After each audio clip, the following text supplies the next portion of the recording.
Welcome aboard, ladies and gentlemen, to today's stream. Oh my god, I accidentally pressed something. Sorry about that. Yeah, now welcome aboard. Good day, good afternoon, good morning, whatsoever. But regardless, welcome. Hopefully, everyone's having a wonderful time if you're on the stream or on the VOD. Because genuinely, at this point, it's mostly going to be the people on the VOD. But for now, let's just chit chat about what we're gonna be doing today, as it's another flight stream. As the title mentions, we will be doing it under Avincia Virtual Airline again, and potentially we'll be doing the full 4 hours flight. No, sorry, potentially, I mean actually. But what's potential is we might be able to get some ATC coverage. The only issue is it's a Monday and vatsim is not that active. So for now, I hope we'll get something out of this, but we'll continue the CTAF condition. CTAF being something called civil traffic advisory frequency, which is basically outside of ATC's issues. So we have to do our own separations with other traffic. But apart from that, let's just hope everything goes well. Hello, viewer, and thank you for the like. So as always, we will do our normal stuff. Hello, Carlo. So, the first thing that we're gonna be doing is, as always, is gonna go through our flight plan. As we can see here, we're supposed to depart about a few minutes ago, but that was fine. That was a slight issue. Regardless, we will be flying from New Zealand to Melbourne in a Boeing 748. BVX practically. But yeah, regardless, everything looks fine. Our flight call sign is 6112. Flight number, that's what I meant to say. We're currently at Avincia 6112, and genuinely, there's definitely no air traffic controller around us. There are many aircrafts around us, however, as it is Auckland, New Zealand, and we'll be expecting the same once we reach towards Melbourne. So today we'll be carrying roughly 50,000 kilograms of fuel, as we will be in the air for about 3 hours and 31 minutes. The whole flight will take roughly 4 hours, as mentioned earlier, but regardless, everything will be fine. Well, should be fine if it goes well. As you can see, everything is definitely good, and this is our routing for today. We'll be departing using the OSRUP 1 Papa onto Peblu, and then we'll be coming in via the Warren 7 Mike, which is a lovely onto runway 16. Funny enough, Auckland doesn't actually have a left or right runway. It might, but genuinely, it is only 2-3 left nowadays. So apart from that, I think that covers our flight plan for today, as there's nothing much else to cover. Oops. I keep moving this left and right. That's not good. But yeah, it's gonna be interesting. 4 hours in a Boeing 747-8. What can go wrong? Almost everything when we're flying. So, let's take a look at the aircraft.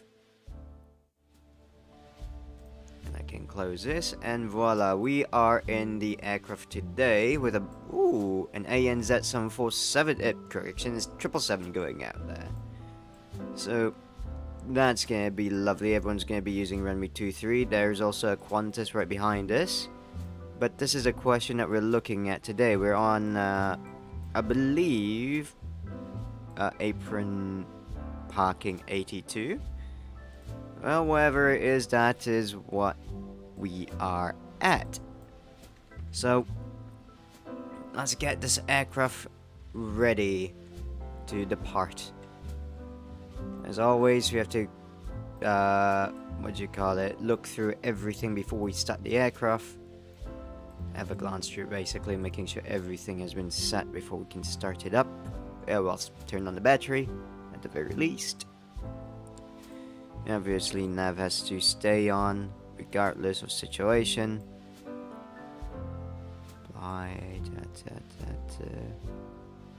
That's good. It's good. Nothing unusual, nothing unusual. Speed brakes up, throttles idle, gear down, and flaps up. Fuel cutoff all off, and ensure we don't have anything here as well. As we can see, we're not flying this 727, so we don't have the engineer, which is great. God dang, my voice always finishes up quickly when we go through this. Funny enough, I hope you guys like the royalty-free music in the background, as well as it's something that we've been playing for quite a long time. And as you can see, we are in a lovely aircraft.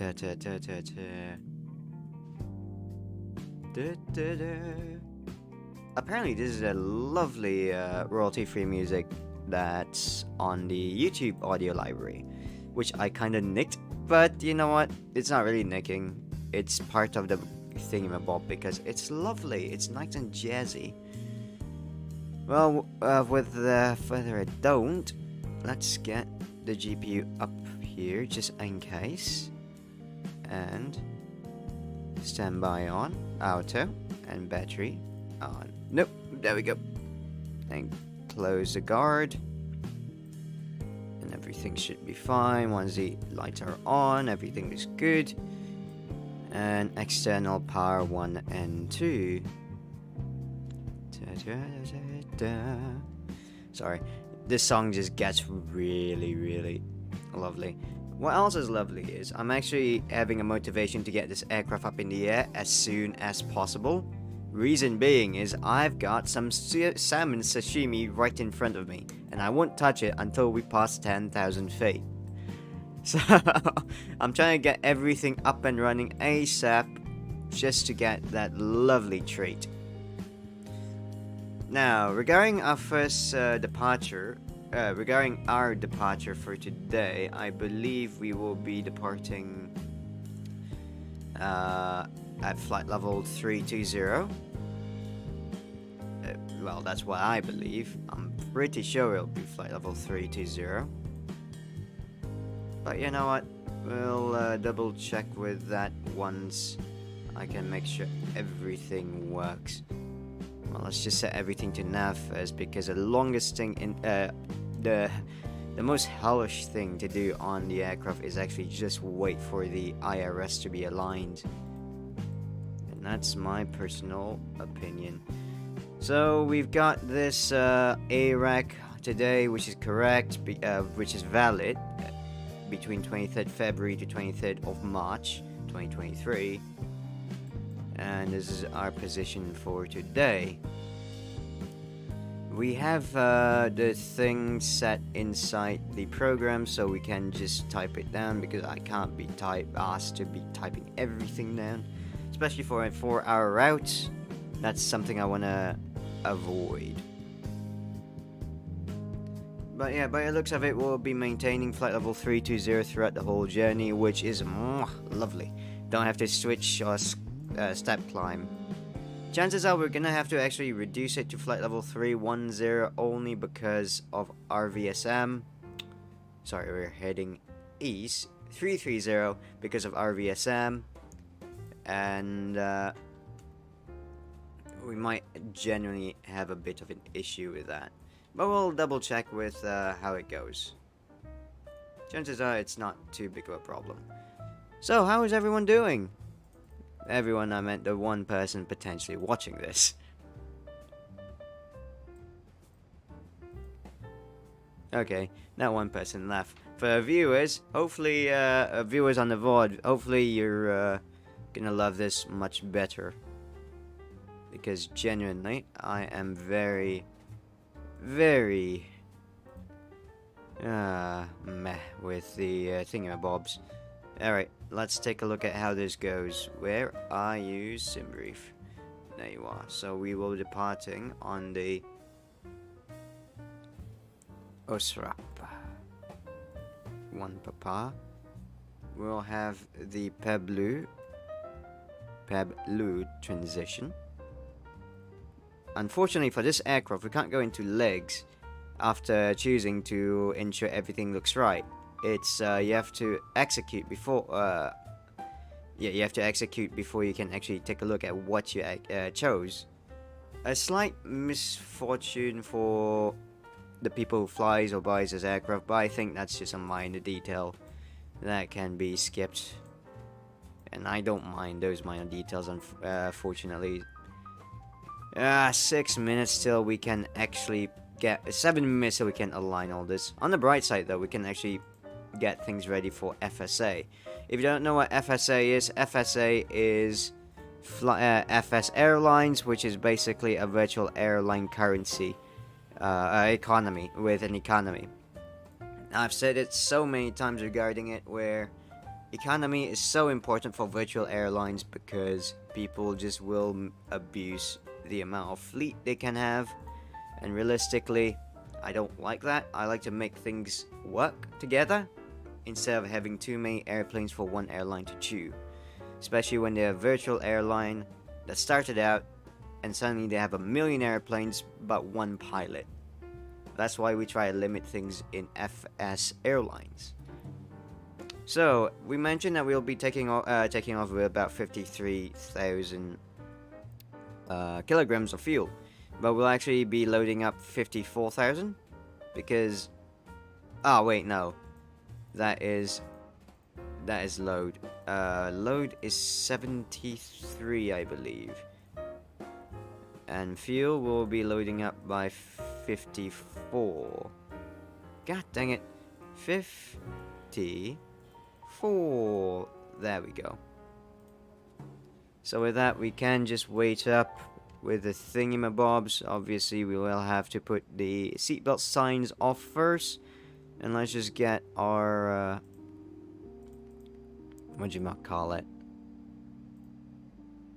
listening skills with the items, because we do want to hear what people are talking about right now,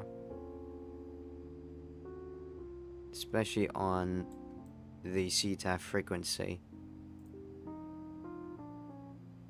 Alright, so both of them are set on 1228. 1228.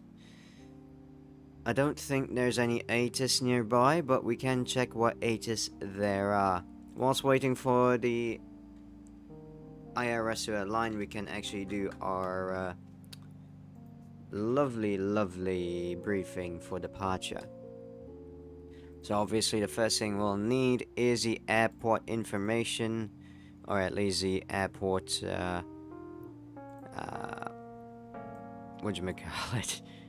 the airport ground movement charts, as well as, what was my departure again? Osrat 1 Papa.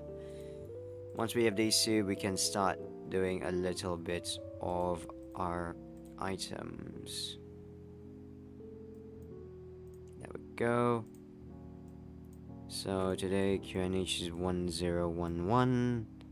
This aircraft is actually, there is no way to, the right, left, and standby are all instinct. Not a great idea, but you know what? I'll take what they give us. So QNH 1011, and today we'll be departing runway 23,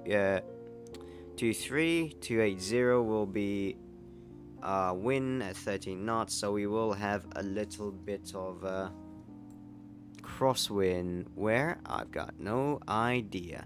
So we'll be departing 23, which is this way, northwest, and winds are coming on 28, so it'll be departing on our right side. There'll be wind on our right side. Okay, so we've got that covered. Can we please turn those off? I don't like them. Okay, so this is the Auckland, New Zealand charts. Chart 10-9, dated 15th October 2021. Frequencies are all recognized, but for today we'll be doing CTAF operations, runway 09 right and 23 left operations. We're currently on Parking 82, which is over here. We'll be taxiing out. Oop, where is the other taxi chart? Where are you? Airport info? No, that might be it, but that's not what I remembered it was called. Parking stand, there you are. Regarding the parking situation, we are currently at 82, so we'll be backing up onto Juliet, and then we'll be taxiing onto we'll be taxiing onto Juliet and onto Alpha, taxiing down to Alpha 1 Alpha and holding point 23 left Alpha 1 Alpha. Once we've reached for that, we will be departing on the Osrop 1 Papa RNAV departure. This is a chart 10-3 Quebec, effective date 24th February, airport elevation 23, and we'll be departing onto the, where was it? Peblu departure. Oh wait, 23, so 28. Well, it'll still have to the right. So Osrop 1 the Papa departure. We'll have to have RNAV1 and GNSS required, obviously. And regarding our MSA for today, the airport MSA from the west to north will be 2,800, while south to southeast and east will be 3,400. So if we suffer anything that's altitude limiting, such as engine failures, cabin depressurization, we'll be heading north and west to get the lowest altitude as possible. Alright, we've done the charts, terrain, we've also talked about weather we're going today. It's just a little bit of crosswind, slight bumps, but everything else is clear. Operation wise, it's a CTAF on the vatsim, so everything should be fine and dandy if we can get up to our vatsim and CTAF radiology. Apart from that, there will be traffic as well, and it's 2 major airports on the CTAF. Any other remarks? No remarks. We'll be departing soon. Alright. Let's get everything in first. We'll actually depart to flight level 330 because of RVSM requirements. Realistically, we don't really have RVSM, but that's a reason why.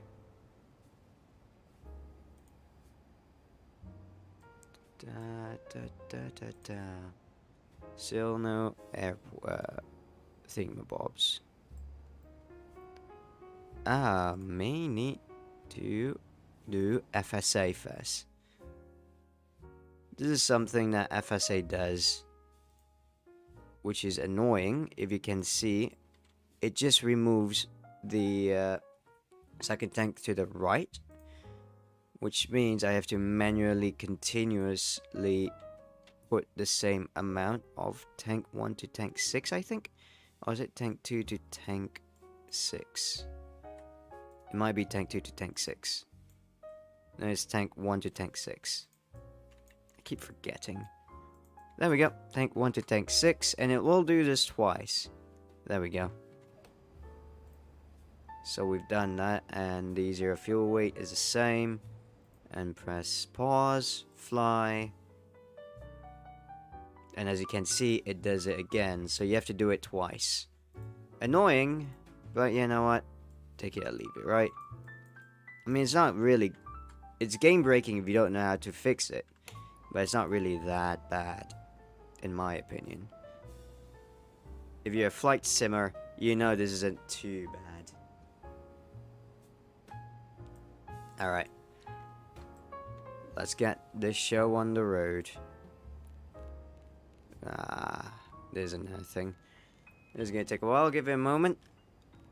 Flight level 320. Very high up, ain't it? Oh, fuck, I forgot. The bigger one helps. And we'll be departing with, what was it? 231. Da-da-da. Ladies and gentlemen, welcome aboard to Avincia Flight 6112 towards Melbourne. Today's flight, I am your captain, and today's flight will take about 3 hours for today. Correction, it will take about 4 hours. The weather is going to be fine as we climb up. It will be slightly bumpy, but it shouldn't cause any trouble. And we will be giving up full services for today.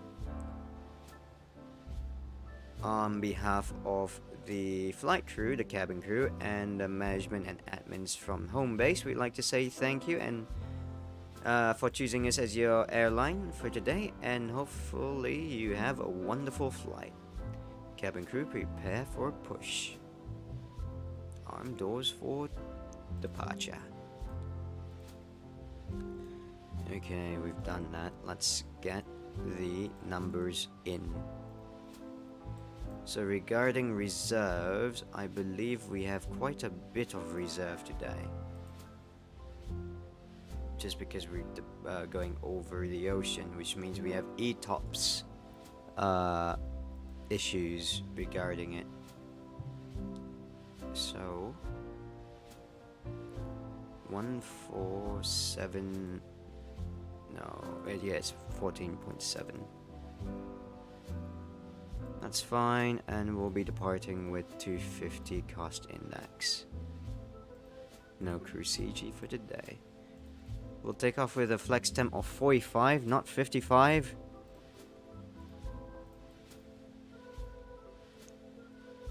And we'll have a takeoff 1 and climb normal on flaps 10. 1, 2, 3, 17.6 plus 15 is 191. So that's 191 for V2 plus 15. Trim 7.8 sets.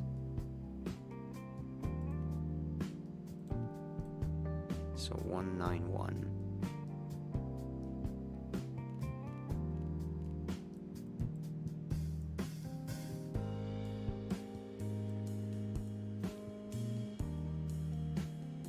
Legs in it. And 240. Dang it, 240. 11000. Regarding where we're going to be sitting today, we'll be sitting on the right seat because the left seat is somewhat something I'd rather not fly in today, unfortunately. But we'll definitely sit on the right. Alright, and when we're ready, we'll be pushing back soon. Let's just get the tow. Ground to cockpit. Please show me where you want to go. Where do I want to go? Home and sleep, like everyone else. Tow is driving up. Thank you. Alright. Main 2 comes on, and APU starts. Beacon lights on. Cabin to ground. Can we pressurize hydraulics? Yes, we can. Alright. Auto. 1 and 4 goes to aux. And we can have our parking brakes set. Shocks removed. And everything looks good. Window heats are definitely on. And progress page. Okay, all doors and hatches are closed. Ready to connect.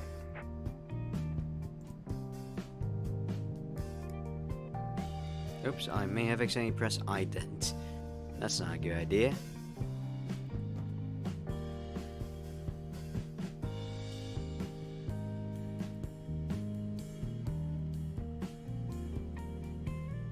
much of a tester around here, is there? Yeah, that's fine. Makes it easier. I wonder where this aircraft is going. Oh, NZAA. So further out.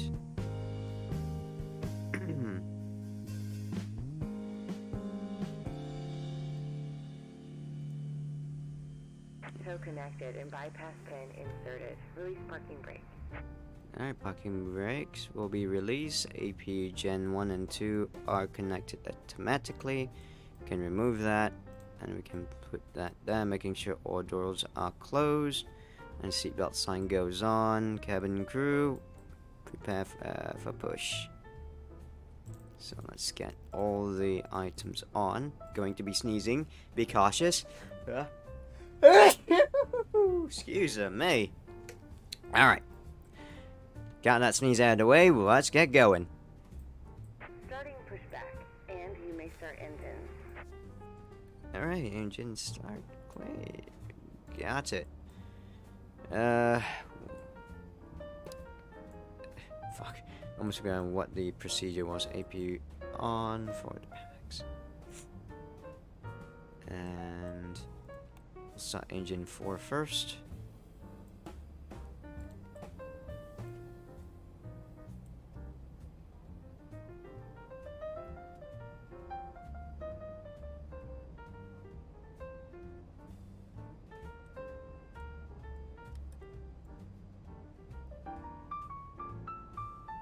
Auto starts.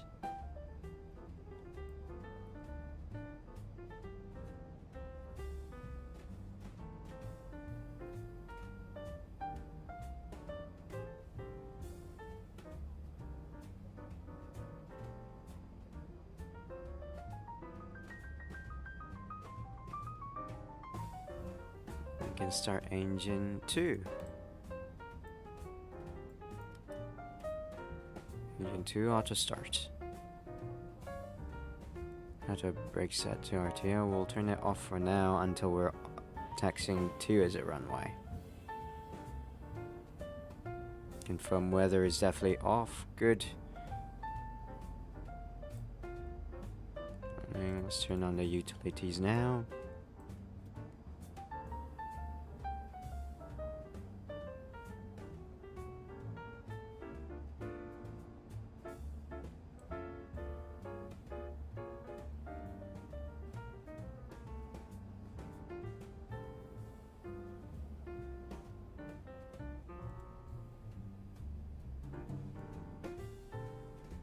And start engine 3.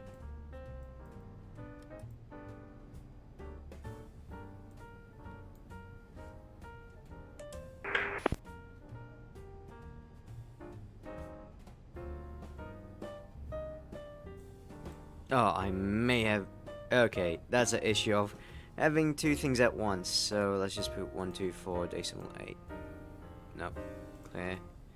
1248. No, 1248. There we go.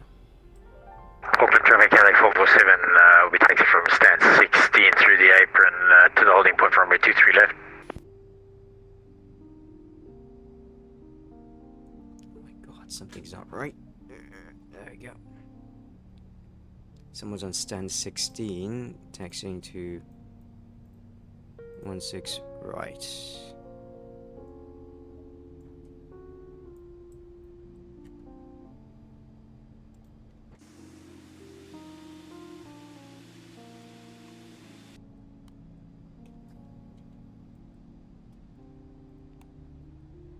Okay, we'll definitely have to talk to them then. What was your call? CPA Cathay 447. Landing lights turned off. We don't really want them on, do we? Obviously not. Alright.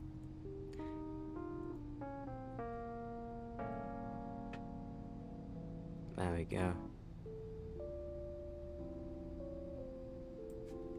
Is engine 1 started yet? Operation complete. Go ahead and set the parking brake. Disconnecting tow. Stand by. It might be a little bit loud as well, I do agree on that. So we're gonna lower it down slightly.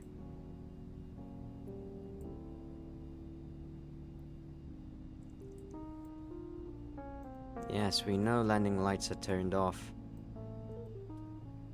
That's fine.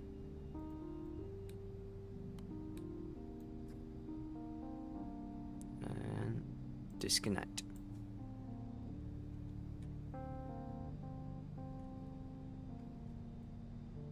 Well, that's gonna be interesting. Auckland traffic, Cathay 447 taxiing through Delta 8 via spot 3. We'll be turning left onto Bravo taxiway for the full-length holding point, runway 23 left. Hand signal on the left. We'll see you next time. Auckland traffic, Avincia 6112. We'll taxi. And making sure it is on the left. There we go. So Auckland traffic, Avincia 6112. On Juliet, we'll be taxiing to holding point Alpha 1 Alpha, runway 23 left. We'll go through via spot 1. And we'll be right behind you, Cathay 447. Alright, we've got a thing. Auckland traffic, Avincia 6112. On Juliet, we'll be taxiing to holding point Alpha 1 Alpha, runway 23 left, and we'll be going through via spot 1, right behind you, Cathay 447.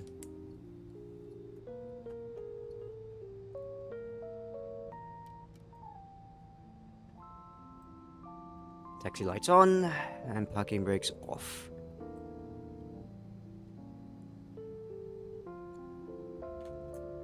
Oh wait, that was not on the thing.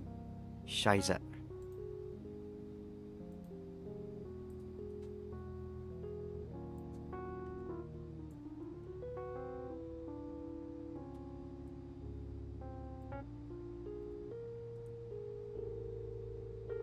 Wait, what? Oh no, that's why. Okay, right, I may have messed up. There we go. Perfect. Auckland traffic, Avincia 6112. On Juliet, we'll be taxiing to Alpha 1 Alpha. Holding point, runway 23 left via spot 1, and we'll be taxiing behind the Cathay 447. And we'll be... Roger, thanks, copy that. Yeah, we'll be going via Bravo all the way to the end of Alpha 1 Alpha holding point as well. Full length runway 23 left, Cathay 447. Thanks, Cathay 447. We'll follow... Thanks, Cathay 447. We'll follow behind you on Bravo, Avincia 6112.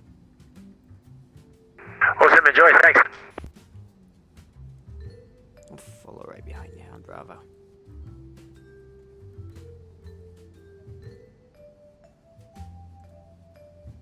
No, we'll follow right behind you. There we go. Yeah, I love the vatsim community. So making sure everything is done and done for, apart from that freaking message I can't clear.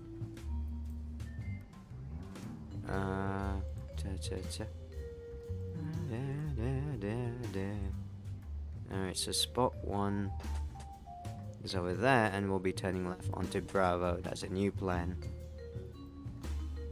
Oof. Okay. This is gonna be interesting. We got traffic, and we gotta make sure that we don't hit them. Avincia 6112 heavy.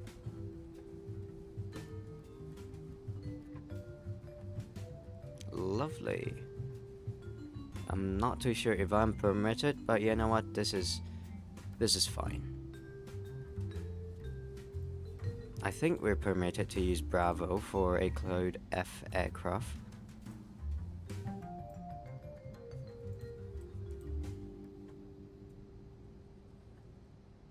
Alright, looks like we're doing good. And let's turn on the packs now.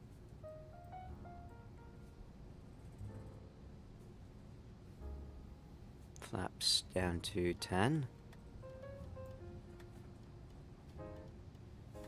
And we can turn off the APU.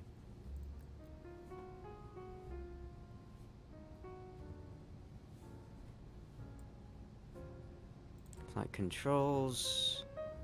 Full back, full forward, full left, full right. Excuse me.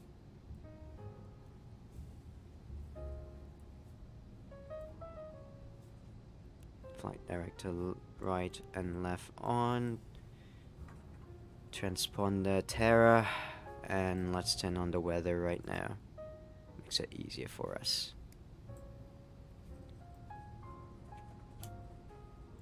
The, what do you call it? Transition altitude for today will be 13,000 feet. So passing 13, we should be fine. Alpha 1, Alpha. Maybe I should just taxi down to Alpha 1 instead. But who knows? We'll be doing a nice long flight. Well, long as in like 3 hours. RTO set. We'll have to be cautious about the thingamabob on the left there.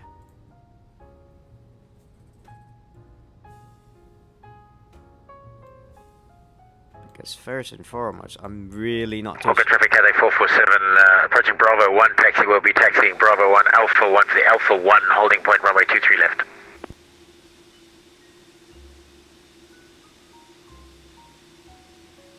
No, for fuck's sakes.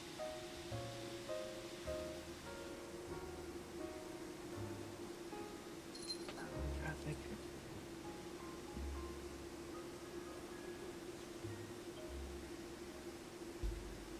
That's not good. Try to get stuff done, but some things are making me go back on my words.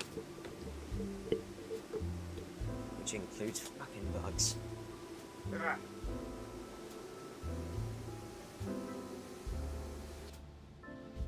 there we go.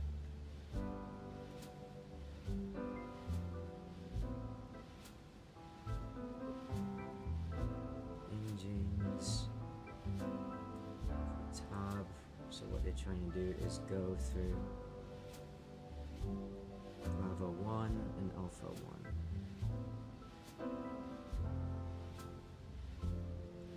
Auckland traffic. I'm not too sure if we should actually say it. I mean, there's no point of saying it currently. Auckland traffic.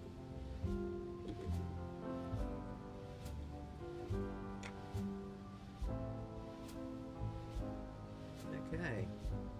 Well, that's gonna definitely be interesting then. Auckland traffic Cathay 447, rolling runway 23 left. 19 Alpha 1 way. Bravo. Oh, that was flaps 20. Flaps 15.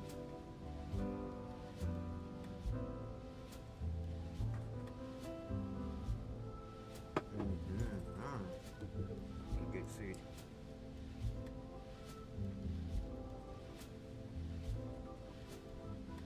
It's gonna be interesting. What I'm doing is trying to mash up my thingamabob.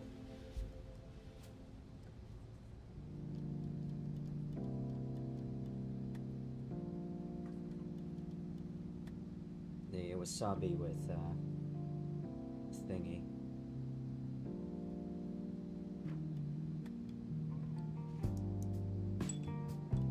Go. Just gotta make sure there's traffic's going.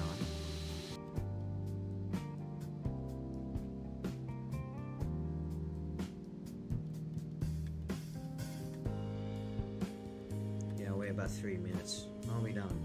Wake turbulence isn't too bad. Auckland traffic, Avincia. Alright.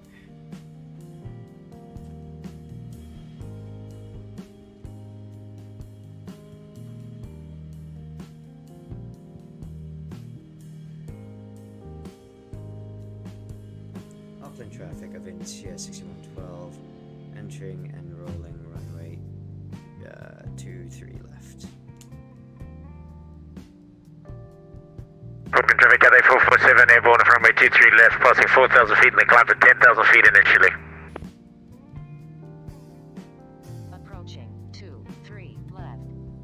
23 left confirmed. Traffic left, traffic light cleared. Separation should be fine. Potentially. Flight attendants, please reach here for takeoff. On runway 23 left. 23 left confirmed.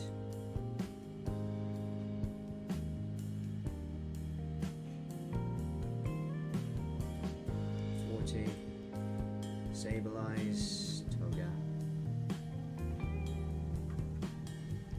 A little bit of crosswind from the right.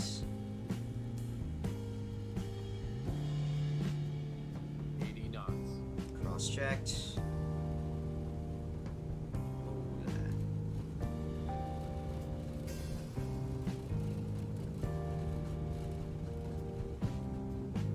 V1. Rotate. V2. 3-2 positive climb rate, gear up. Auckland traffic, Cathay 447 now passing 10,000 feet in the climb for 20,000, flight level 200 initially.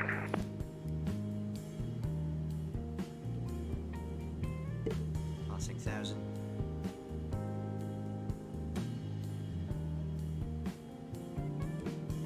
And acceleration altitude, sorry for the bumping.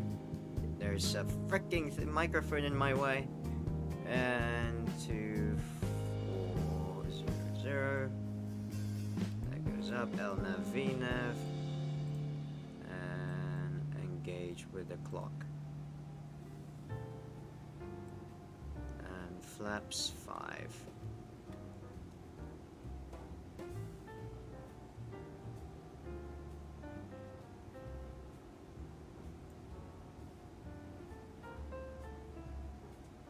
Auckland traffic, Avincia 6112, departing on the Usrup 1 Papa departure 2500, climbing flight level 2, flight level 320. Auckland.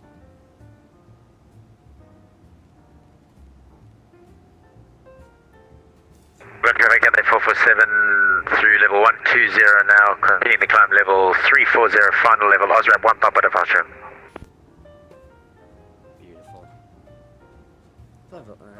Climbing flight level 320 immediately. And flaps up.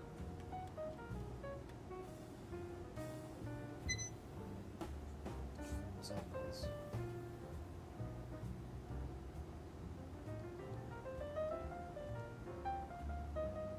FMC message considered.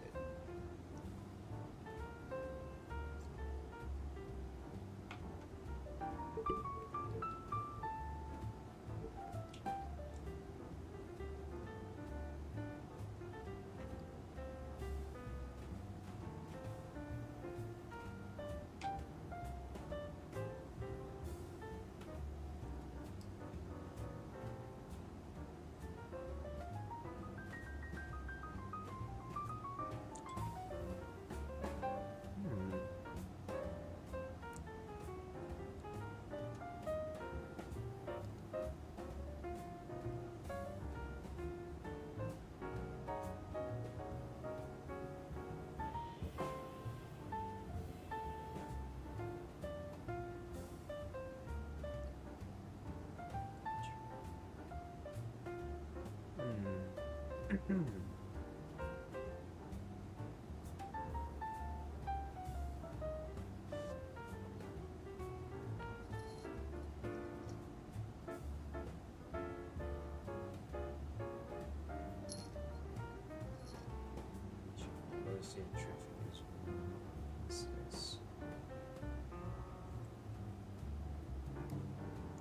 Traffic and signs. Well, traffic 6,000 feet above us.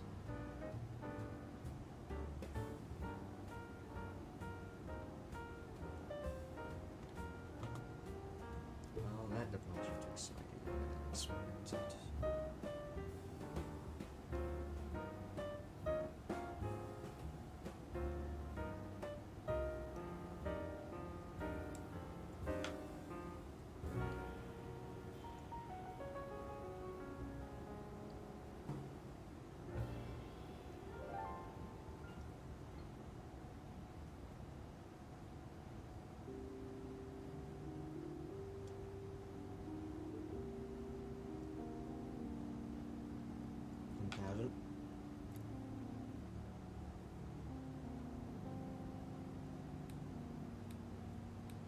lights off.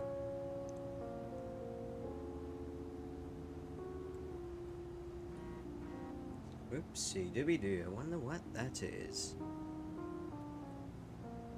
Aw.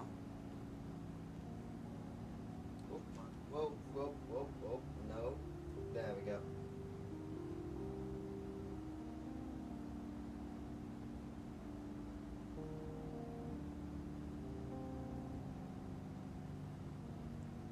Alright. So Sarah Cockpit is over. I'm hoping everyone's having a wonderful time. Because we definitely just started taking off.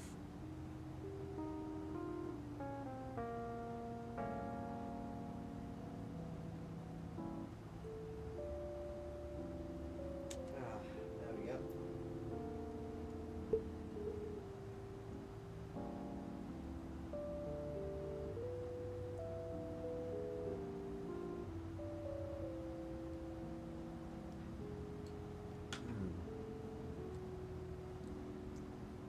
You have to bear in mind the traffic that's just up ahead. Don't really want to hit them.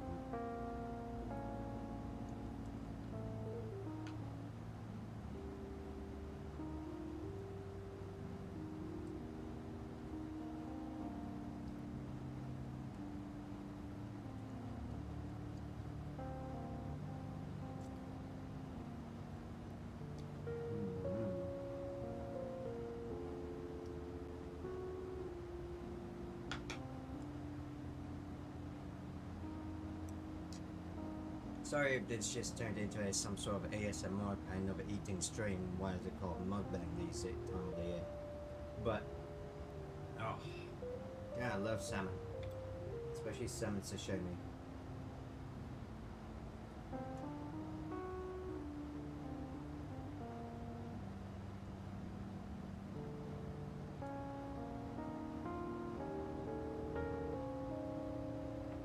But yeah, apart from that,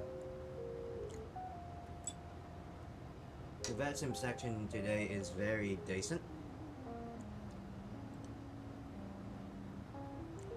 There's a traffic to our right within 10 miles soon. That's not good. I wonder who knows.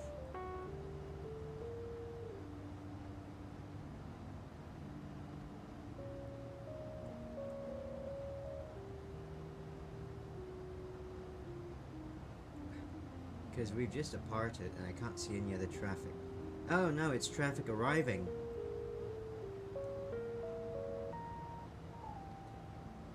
Because the traffic ahead of us is way far away from us. Like, genuinely.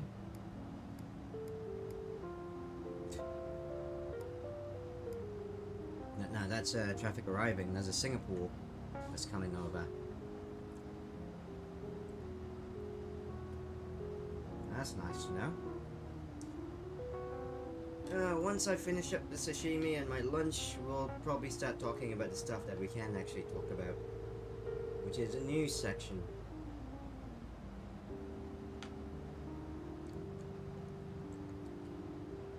Usually I like to do a news section with somebody, but genuinely no one I know of would have loved doing it either, so.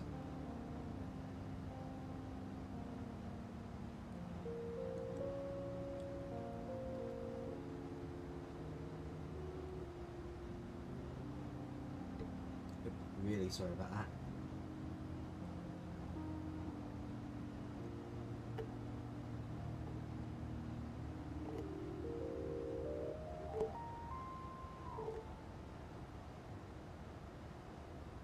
Jesus Christ. That was a really hard pace.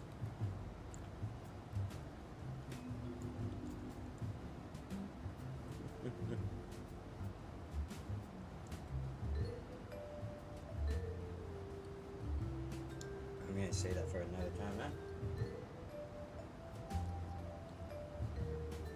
The hell is that? Altimeter setting. Oh, yeah, sorry. Thank you, airplane. That's our Cathay Pacific friend.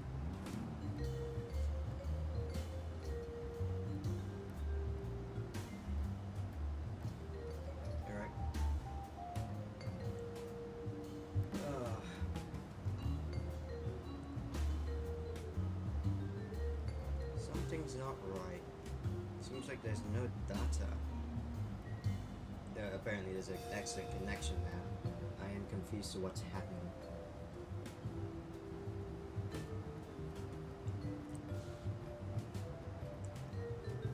Maybe it's the end of the world as we know it.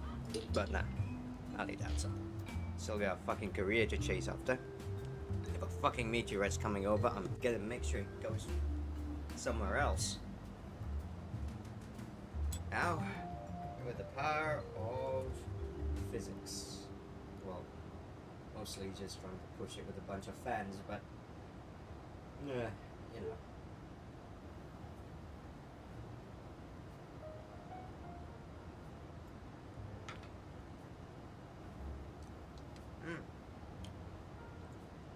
Definitely salmon sashimi for anybody. God damn.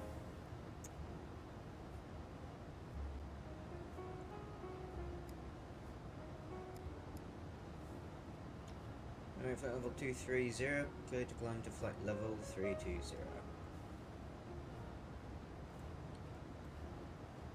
Just like a normal day.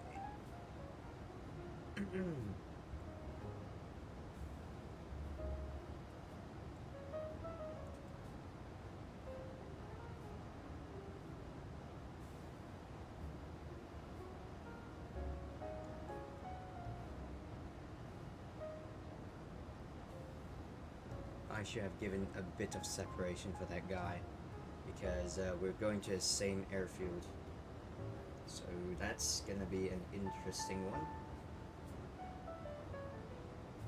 Oh my god.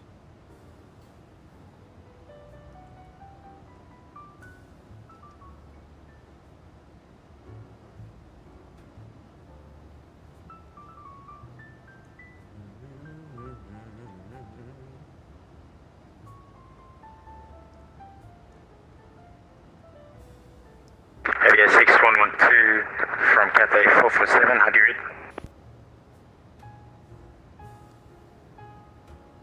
Avia 6112, Cathay, correction, Cathay 447, 6112 with you. What's up?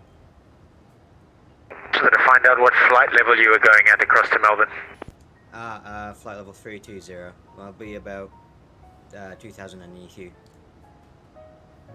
Perfect, thanks. I'm actually going to be able to go up to 380, which is what I'll take now. That'll be my final level. Sounds like a plan. I'll probably climb up to flight level 330 due to our VSM issues, but yeah, that sounds good. Thank you, Avincia 6112. No worries. Okay, cool. We'll take 380 and we will chat to you at top of descent into Melbourne. Sounds like a plan. I'll probably Cathay 447. I'll probably do a holding so you could go ahead first because we are very close. Yeah, see how you do. I can slow down if you want to overtake me. I mean, you're going to be faster probably in the 747-800. Should be fine. I mean, to be fair, it's a little. I can also go a little bit lower here, so I can't actually climb any further than 350. So, gonna have a little bit of an issue with speed. Okay, sounds good. At this stage, I'm going into a 125 knot headwind, so my ground speed is 375 knots. Ah, that's interesting. We'll take a look at how it goes first. We'll just continue down. Probably once we reach Warren, we'll take a look. Absolutely, but yeah, totally up to you. I don't mind entering the hold if you end up just a little bit ahead of me. I'm more than happy to hold and wait for you to land first. Alright, thank you. We'll see how it goes. Avincia 6112. Thanks, Cathay 447. Alright, sounds like a plan. Avincia 6112. Such a nice person. Shavis Lorenzo. Apparently Avincia is some sort of a health supplement and well-being brand. So that's gonna be interesting. That's a oh no. That should be fine. Oh no, I've got a freaking piece in there already. Excuse me, there was a piece of salmon in the wasabi. Overspeed, caution. go. Just a slight overspeed due to a wind shear. And it was marinating in the fucking soy sauce.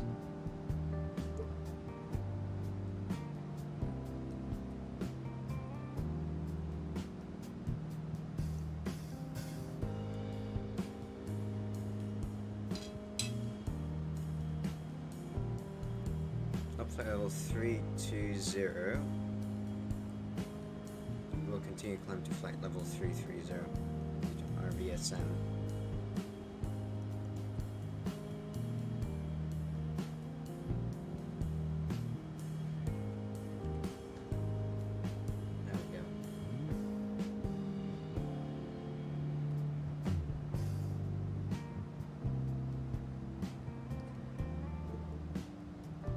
Jesus, I've been hitting the goddamn mic so many times. I'm pretty sure most of you are getting bass boosted constantly.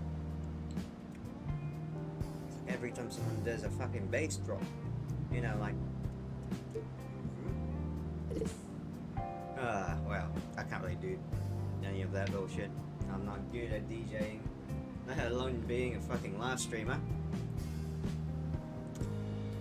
Good one, to say the least.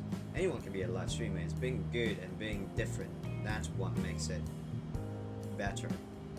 And unfortunately, I don't think I'm gonna become any better than this.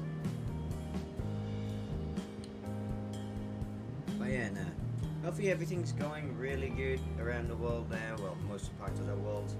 Well, your part of the world. Hopefully everything's going fine on that side.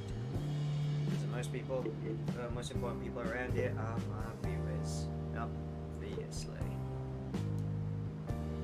Yeah, and in regards to that, let's make this a podcast. So, why don't we talk about the first few aviation news of the day? Which I definitely am not looking at what Google is trying to say. Come on, Google. 20 hours on a Qantas flight. Is this a future of aviation or a fresh hell in here? Well, that's going to be an interesting one. Apparently in 2025 there'll be a freaking overspeed. Speed brakes and speed brakes. Oh. Damn, we do have a little bit more headwind than usual. By the looks of it, the thingamabob is not really enjoying what we're selecting, so we're gonna do speed instead, or flight level change. Overspeed.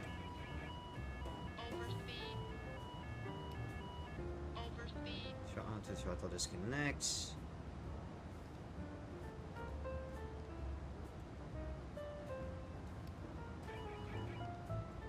Come on. Something's is definitely off right now.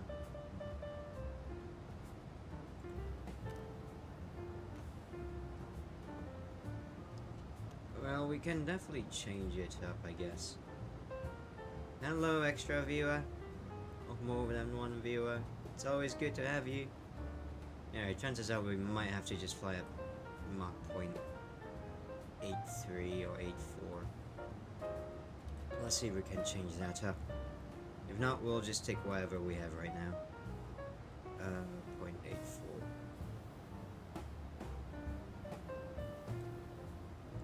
Yep, well, that didn't work, so what's our current airspeed? About 290. 300 is 0.84. Stand by, MCP altitude, execute. Economy speed. The issue is because we have so much headwind currently, it's having quite a bit of an issue. Hello, Spin W, Spinny, Spinu, Spin. Yeah. How's it going?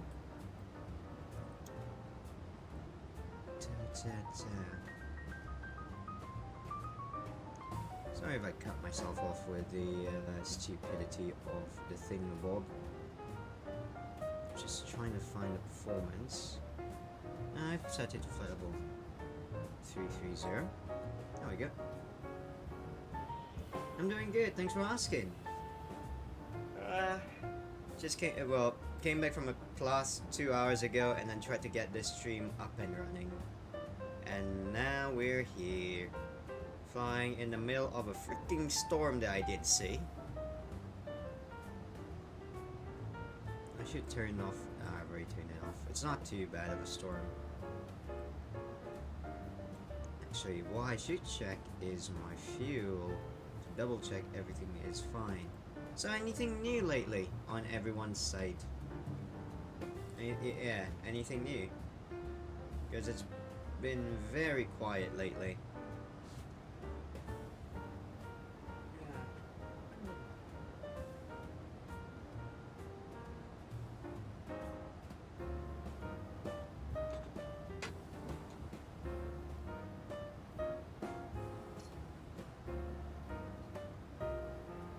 Guessing there isn't really much of a new item because no one's actually talking. But that's fine. We're all good here. Yep. Remember,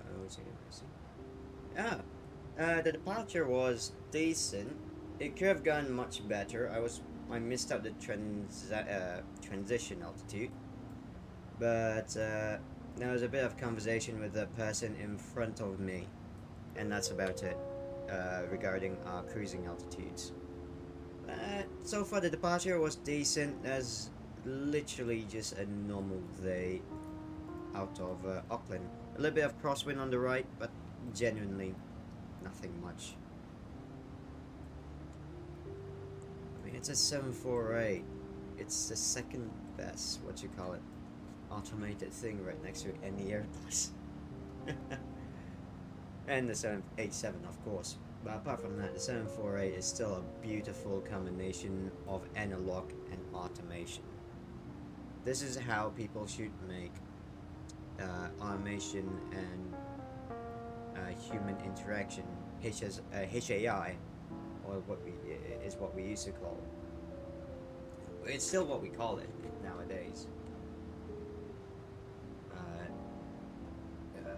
Because of how nice and automated things are in the Boeing 748, it really went smoothly. After getting pushed back straight to the runway and depart within what, 10-15 minutes with one traffic in front. So genuinely lovely aircraft and lovely flight too.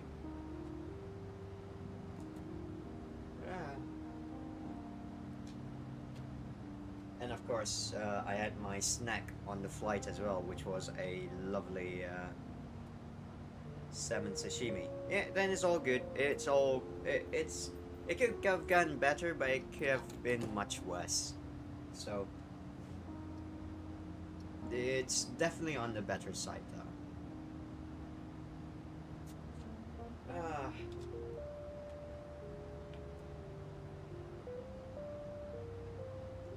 Hey, thank you for the like. Always wonderful to have more than one like. And always great to have more than one viewer too, which more than 0 viewers at the very least. So thank you so much for just tuning in. Thank you. Sashimi is wonderful. It's great. I loved it. Looks like we have another inbound traffic, or is that no, that's the other aircraft. So basically there is one more aircraft heading to Melbourne currently with me from Auckland, and he's going to be flying at flight level 380 whilst I'm going to be stuck at 330. That was the only issue.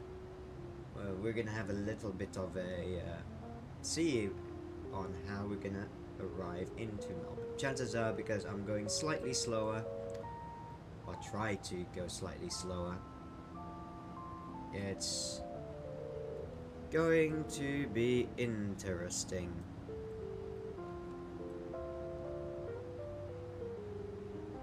Exactly. Always happy with any kind of views. Can't complain, as they say. But you know what I'm complaining about?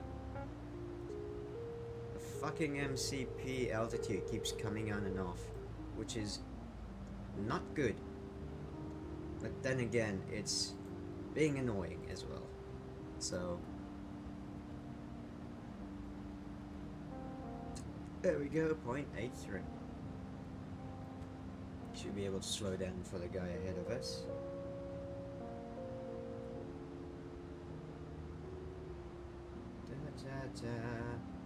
So, anything you guys want to talk about?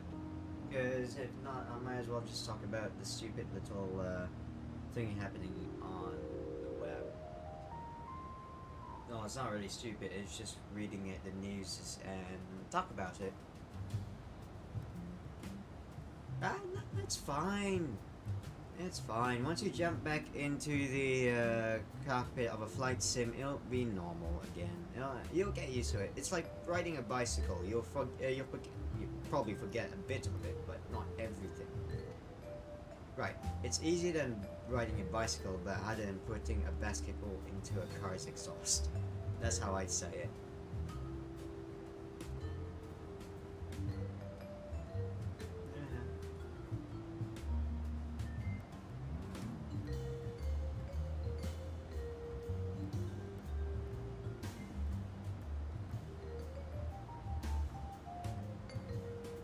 This is definitely going to be chaotic. The traffic is on our right. Nope. What was the button again? Next something.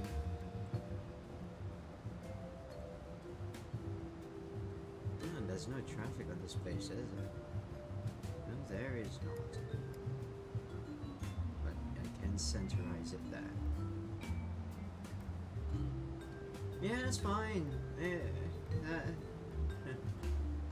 Okay, yeah, fair enough. I mean, that's good that you're saving up for the kit you're trying to get.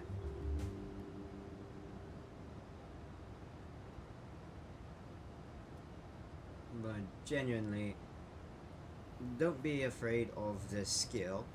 The skill of flying will definitely be implemented in you once you've done it the first time.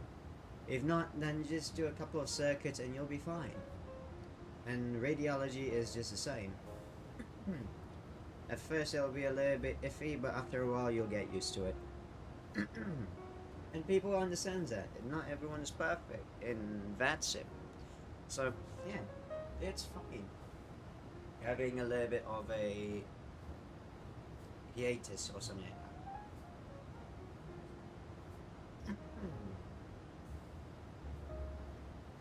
So, how long before you actually can get the flying kit?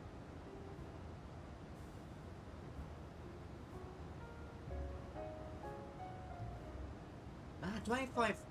Look, flight sims has a rule. There's no such thing as 60 FPS in flight sims. Only people who have massive $50,000 laptops or computers will run at 60 at highest thingamabobs, but realistically, 25, 30, somewhere between 30 to 35 is good enough frames per second for landing. During the flight, you wouldn't care whether it's 25 or 15. Well, you need at least minimum of 20 for vatsim. But apart from that, genuinely, it doesn't. I don't think I've ever seen a flight sim that runs super smoothly with all the beautiful add-ons and all that, unless they say that, oh, it is an RTX 500,000 or something like that. I'm not too sure what number we're on nowadays. 4090, there you go. But yeah, and the fucking i2000, fuck it, something like that. Those kind of people will definitely run it, but for us normal people who don't really invest into it too much on purely gaming PCs, but more on the flight gear kits, it's fine.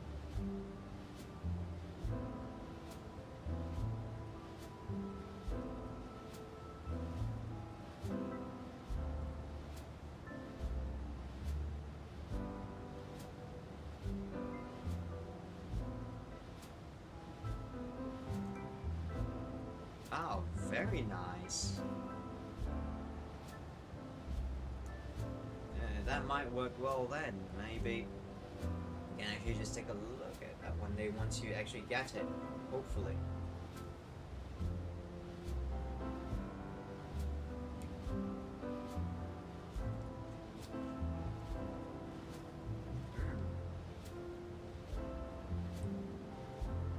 But yeah, overall, don't sweat about the FPS. Sweat about how you can get the controls be done and done with.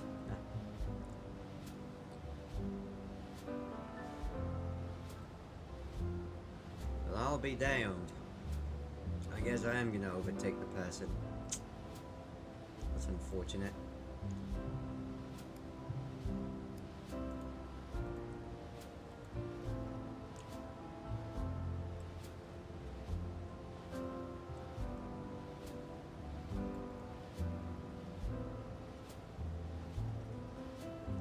No, actually. I'm not too sure. If you can see at the bottom right of my screen, you will be able to see it. But I can't. Oh wait, no, I can. Oh, that's 19. It was somewhere between 25 as well.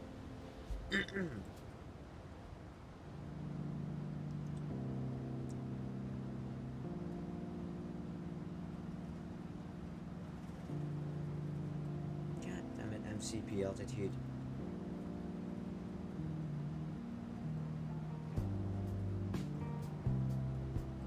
When I stream, generally it should, but I'm not too sure. It feels the same with or without a stream. That's why I'm just streaming. Because why not just stream if it's gonna be the same? At least when I stream, I can watch it back later on to see if there's any issues that was done or that has I could, what do you call it, learn from.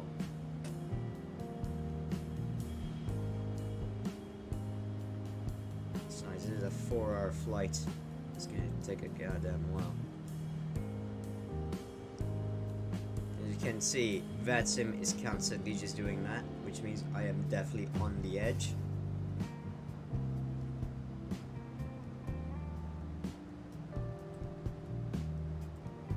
Something's not right.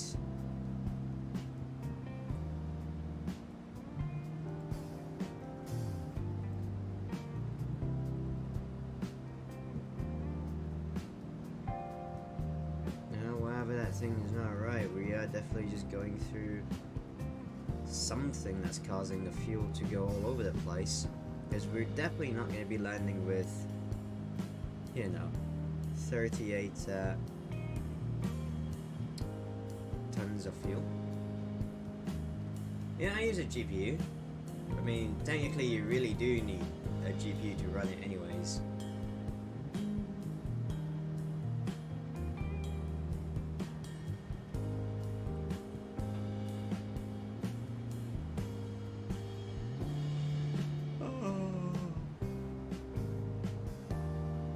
Why is everything being so horrific currently?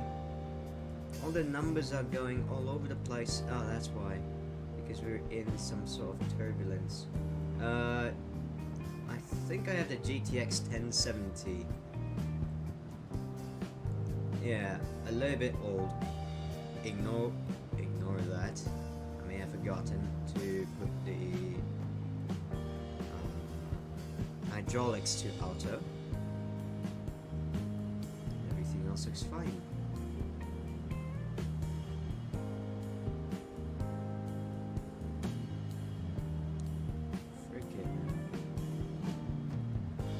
So horrific. Ah.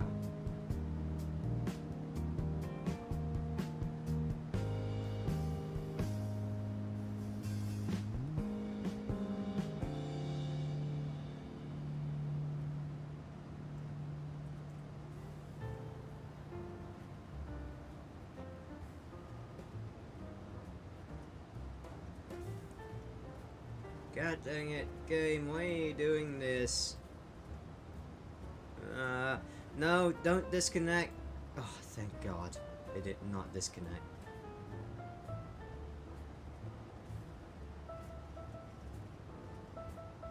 Yeah, the 1070 is good for medium, which is great. Well, when I say great, it's decent.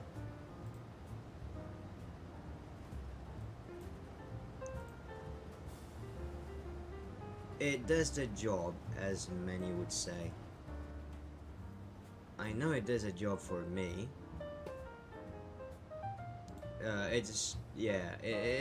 I played a lot of games with the GTX 1070, so it works really great. Especially when it first came out. Now it's about 7 years old. So, performance has definitely dropped by a bit, kind of. But otherwise, it's still a beast. By the sounds of it, we are also going to, what do you call it? Beat the guy towards frickin' Melbourne. I didn't want to beat him. I want to fly with him. Come fly with... No. Copyright the song. Can't sing that one.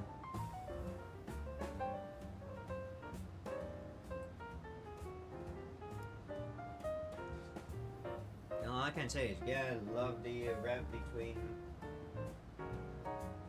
what do you call it, Auckland and Melbourne. Genuinely straight it up.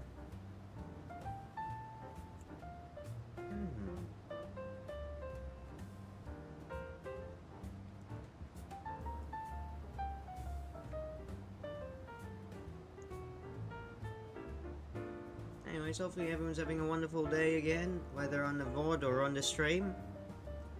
It's a lovely day out here in Melbourne. It's definitely shining bright because there's no freaking clouds, so it's gonna be great once we land into it.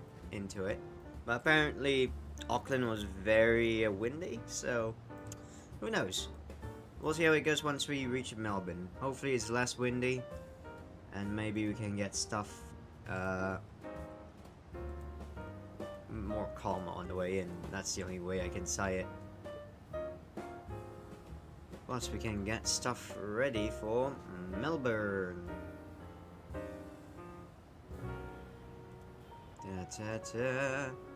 Ooh, 1017 QNH. And since we're landing most likely on runway 16, wind straight up on 8 knots. That is perfect. Now that is what I call wonderful conditions. Or some might call it Sigma conditions.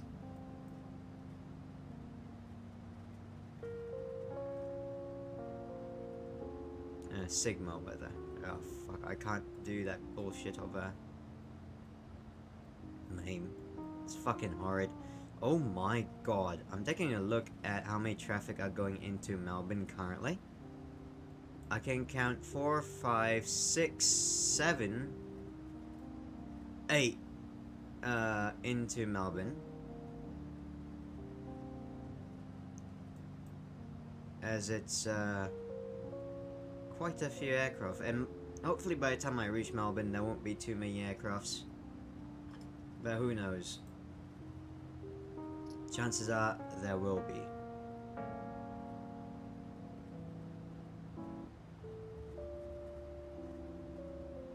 So,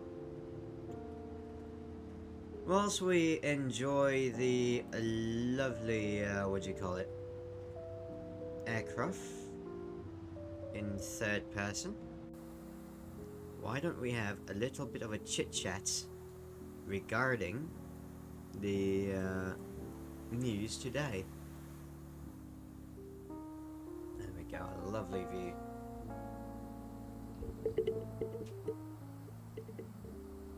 So, the first thing that we can talk about is a thing that we were talking about earlier, where Qantas is trying to do a 25-hour flight, or up to 20-hour flight from Australia to the US East Coast.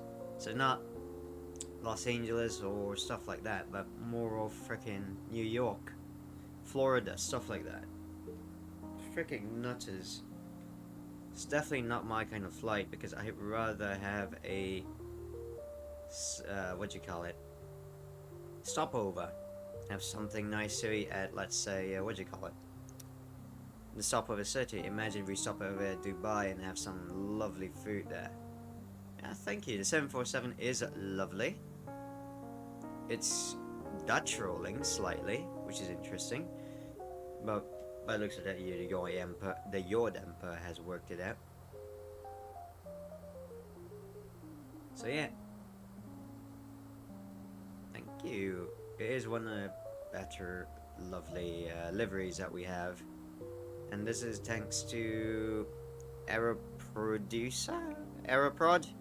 Thank you, Aero, for this livery. He designed it and we patched it up. That's how it works. But yes, this is Avincia Virtual Airline, which is a virtual airline. Regardless, the 747 itself is a beautiful aircraft.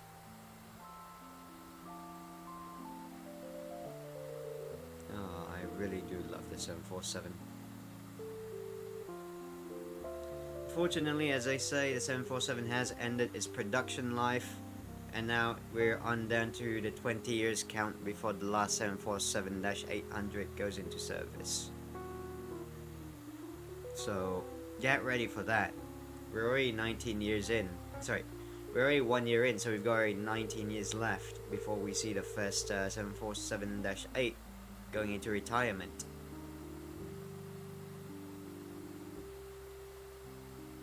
And probably in 20 years we'll have the last 747-8.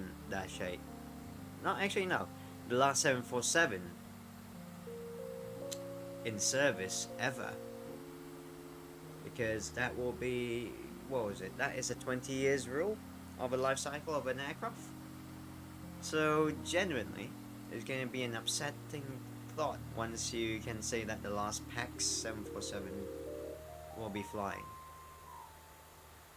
Hopefully they'll actually take back what they say, but you know what?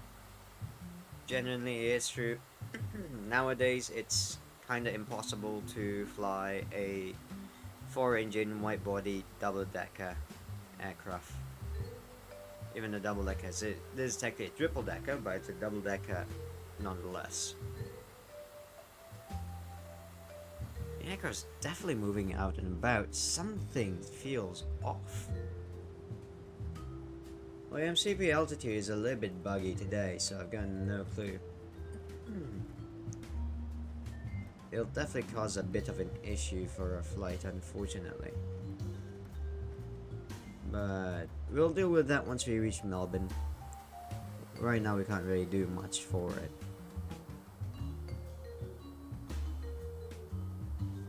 There we go. But yeah, that's a 747, and I really hope one of Qantas might have a stupid idea with the 747 being part of the lovely, what do you call it, Project Sunrise. But god damn, can you imagine having some very, very rationalized food on an aircraft for 20 hours? Moreover, imagine sitting in an aircraft for 20 hours and all the farts in the aircraft are being contained in the aircraft. You don't want to have your neighbor's farts for the next 20 hours, do you? Or even worse, it's being recycled around the aircraft.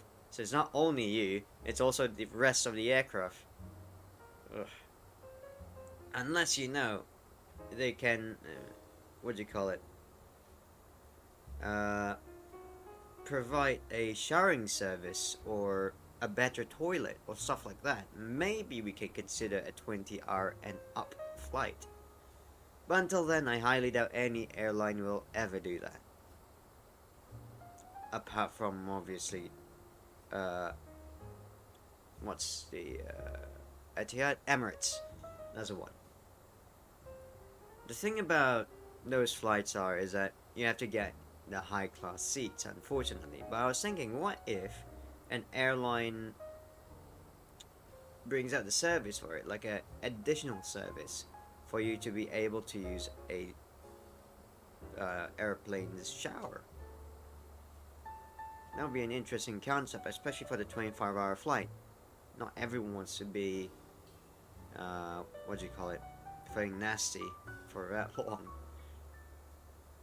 But genuinely, it is very, very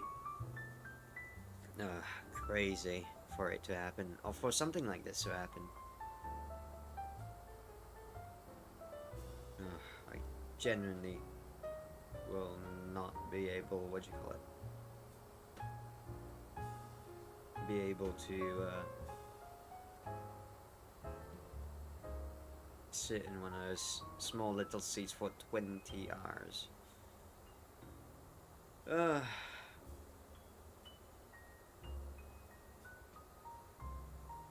On another note, apparently there's been quite a few other things that comes up.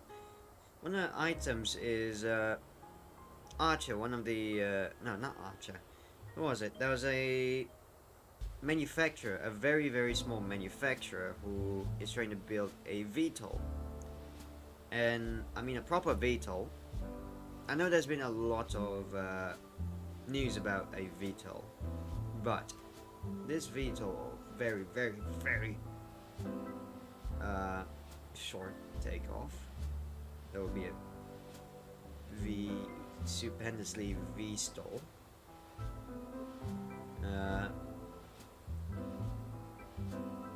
It's not Sikorsky. That was one the other day I was reading. They started building the thing already. I've already forgotten what it's called.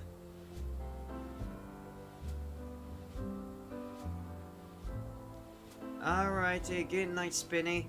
Always, yeah, it's nice having you here too. You can also have this in the background if you want, but that's fine. I'll probably see you later. Bye.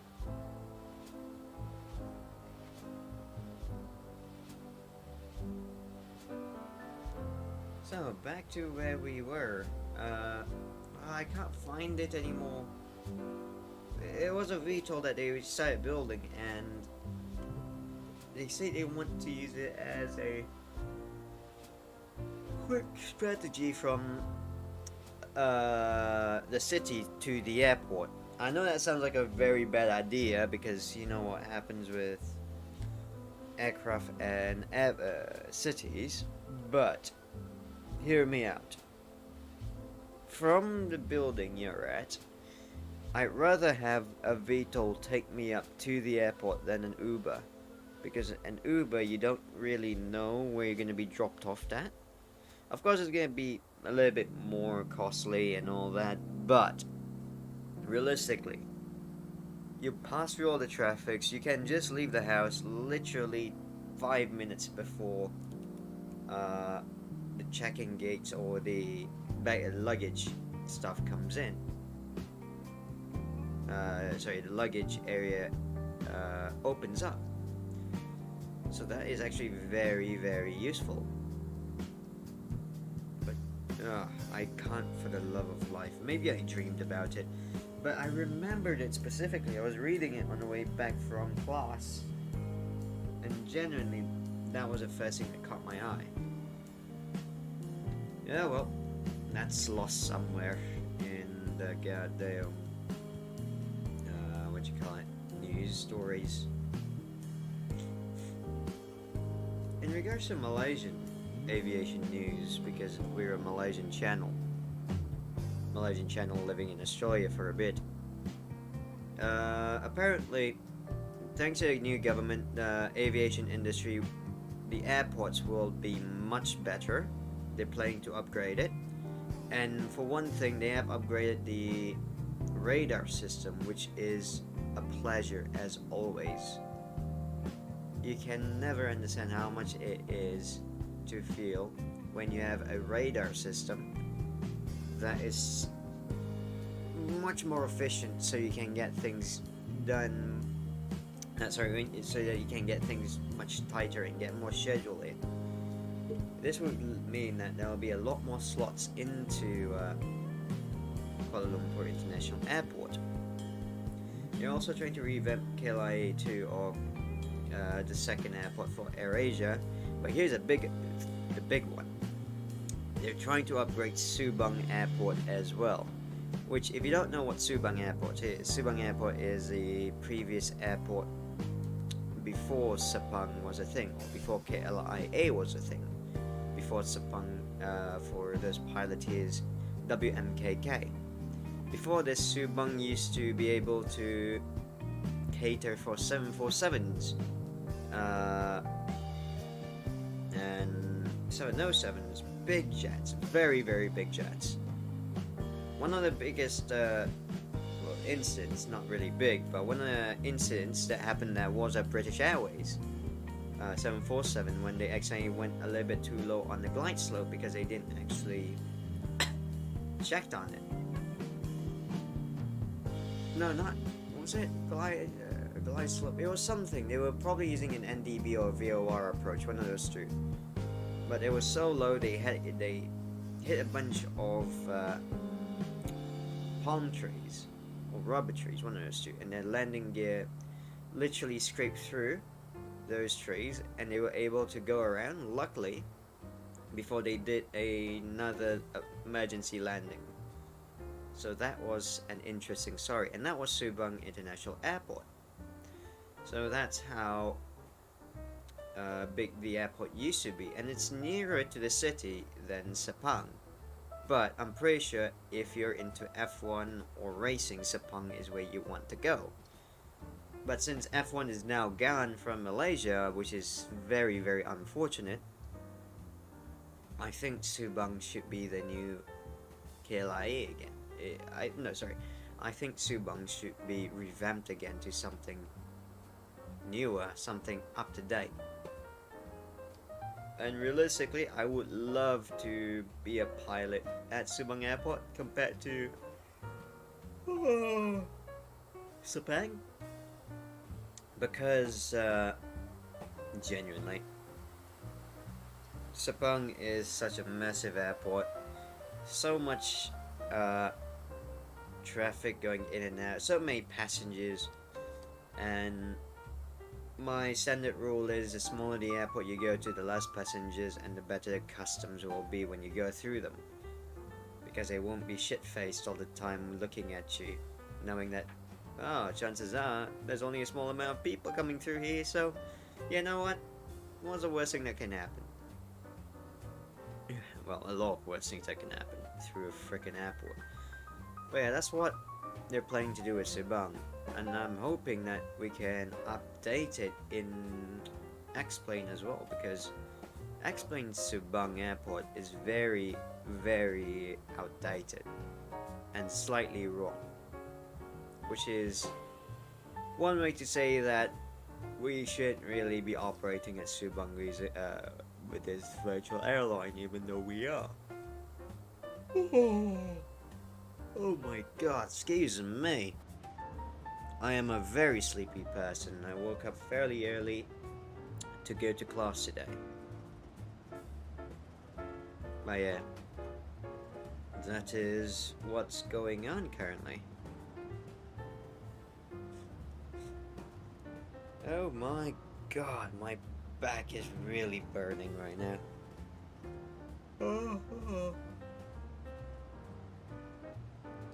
Javler. I wonder what else is there in the news. The issue with doing solo podcasts is that it's so hard to continuously talk, because there's nothing much to talk about. Well, there's a lot of things to talk about, but it's so hard to engage it. Because sometimes you don't want to be wrong on your information, you don't want to have issues with what you're reading, you want to make sure that everything is correct and nothing is too scary. That is the main issue for podcasting. And it's even worse when you have to do it alone, because you only have one side of the opinion, or you don't get to hear what other people think about your items. They can't chip in with what they want to say. That's kind of why as much as I want to say solo podcasts are great, they're not as great as having a podcast with multiple people. And to say that, it is kind of true the opposite way. If you have too many people on a podcast, then you're also doing something horrific because there's too many people speaking at the same time. There'll be too many voices in your head. But it's always about balance. Everything in life is about balance. Sometimes you can balance it the right way, sometimes you can balance it the wrong way. But one way or the other, you'll have to balance it. It's like the yin and yang thing. Well, to be fair, I don't really watch or read those stuff.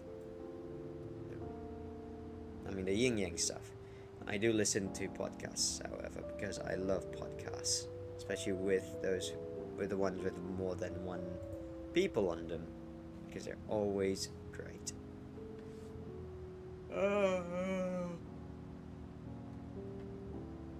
Oh my god.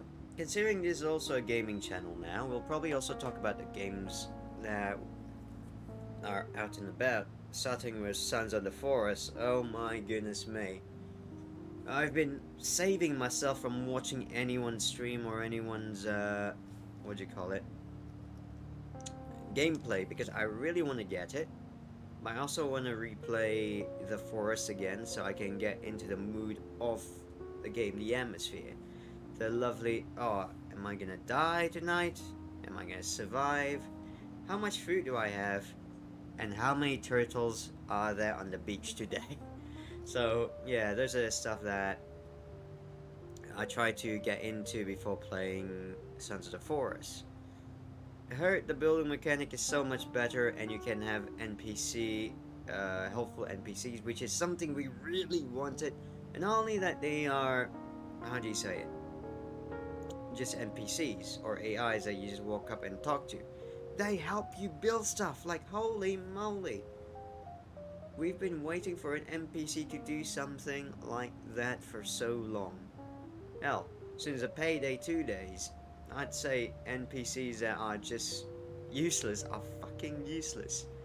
Oh, if only there were more NPCs like that. More NPCs who help kill, more NPCs who help build, and maybe chop down some trees. But damn. I guess time has moved forward enough. Apart from Sons of the Forest, there is another game that has been really horrific. Well, it's horrific now, but it's the opposite of Sons of the Forest. Where Sons of the Forest does everything well. There's quite a good, how do you say it? There's a few good, there's massive pluses in Sons of the Forest. Especially with the building mechanics and more stuff to build. Enemies are still crazy, and I'm not too sure about the story. I don't want to be spoiled by it, so I'm just waiting until I can actually A, afford, and B, finish the forest.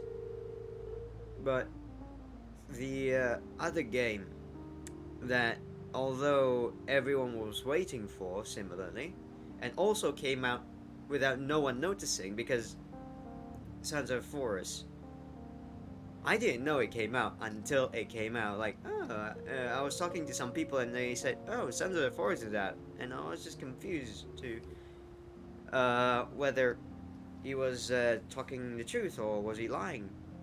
I just didn't know what was happening, because I know Sons of the Forest, they promised guns, and I thought guns is going to be interesting to obtain, as having guns in the forest itself was already a bit of a stretch, where people don't really like the concept and rather have bows and arrows and medieval kind of weapons.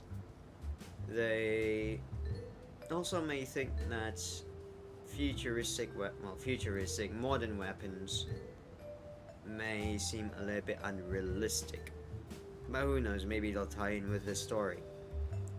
I have actually talked to some people where asking whether guns were actually promised, and they were promised, but apparently you do have to obtain it. I've got a feeling it's gonna be a little bit easier, or you're never gonna use the gun ever, simply because you cannot easily craft bullets, and apparently it's very very rare to find bullets in the game, so chances are you're gonna stock up the shotgun ammos, or stuff like that. So it's gonna be interesting to see how that ties in. Now, that's a good game. Let's talk about the game that came out without no one noticing, and it was highly anticipated. Kerbal Space Program 2, or KSP2. I watched some, because there's not much of a story in there, I could watch it. I watched one of my favorite YouTubers and Twitch streamer now, who plays that game. At first, he liked it, and yeah, to me, it looked fine, but genuinely, it is a little bit scarce. For a game with a somewhat AAA pricing, I think it is a little bit too much, especially with the amount of content in there currently. So the game looks beautiful, alright. No lie, the game looks beautiful. There are stuff that is there that we definitely wish it was there back in KSP1, but the issue now is KSP1 is much better in a way where you can have everything that KSP2 offers and more modded in KSP1. So genuinely, I don't know what the what do you call it, the developers were thinking of releasing the game currently, but at least we can see that they do have a proof of concept. They have a understanding of how things might happen, and know that people are very very pissed off, and it genuinely ruined their reputation, which is very unfortunate. It is stupendously unfortunate. I should call this part the unfortunate bits of the cast, the unfortunate cast. There we go, close enough. It's very unfortunate that they release it early in that kind of state. They should have left it a little bit longer. Maybe they were trying to compete with other people, but what other people are there? It's so weird with what they're trying to do. And the thing is, as everyone said, they're definitely disgusted by how they handled it. But yeah, again, hopefully in the near future they update it, and then we'll all be amazed. What was a game that I've been playing? Oh yeah, Mafia 2. Mafia 2. Ooh. Now, if you are an old viewer, or a viewer that's been with us for a while now, you know that I've been doing a Mafia 2 playthrough. Mafia 2 is still such a game. It's up there with GTA San Andreas, and I am definitely gonna do a GTA San Andreas playthrough one day. Definitely gonna try and move to Twitch before I do that though, because I think it might be better for me to Twitch it up. But we'll see. We'll take a look. Definitely gonna have to move to Twitch though. Mostly because Twiddlies and bits, well, not really. More of the UI for the streamers is much more friendly than YouTube. I do like YouTube though. What I might be doing is I might go to Twitch and then record it for the VOD and then send it to YouTube. That might be the plan, just to take a look at how it goes. If it goes well. If it doesn't go well, then I'll just come back to YouTube. Who knows? We'll take a look. For now, we will definitely be continuing with Mafia 2 and Spooky Saturdays. Or was it Saturday Spookies? One of those two. Spooky Saturdays will definitely be a weekly thing where we'll play horror games with either someone or no one. Chances are next week I might try to play Slender because, you know, nostalgia. But Who knows?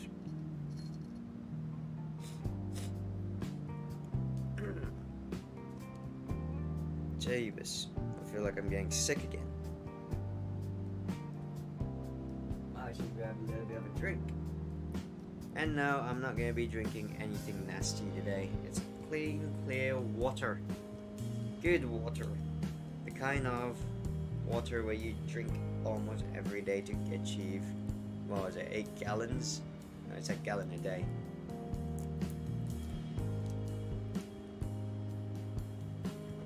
Ah. Oh, water tastes fucking amazing. Do you guys ever taste water? Is water tasting a weird thing where different water from different country tastes differently? Not only different country, but different brands of water. And not mineral water, I mean like just normal water. You can taste the difference between Coles and Woolies, which are the two different big supermarkets in Australia. You can definitely taste the difference of those two water brands. But is that something weird to say, where you can actually taste the difference of every single water? You know, if you go to a fancy restaurant, you can definitely taste it. But yeah. It's an interesting concept. But who knows? I know there's this one restaurant down the street that I lived before this, and there's no other way to say it, but you can definitely taste something wrong with it. Like, if you drink water, you know it's a bland taste. A different variation of bland taste. That didn't taste bland. That tasted wrong. It just tasted wrong.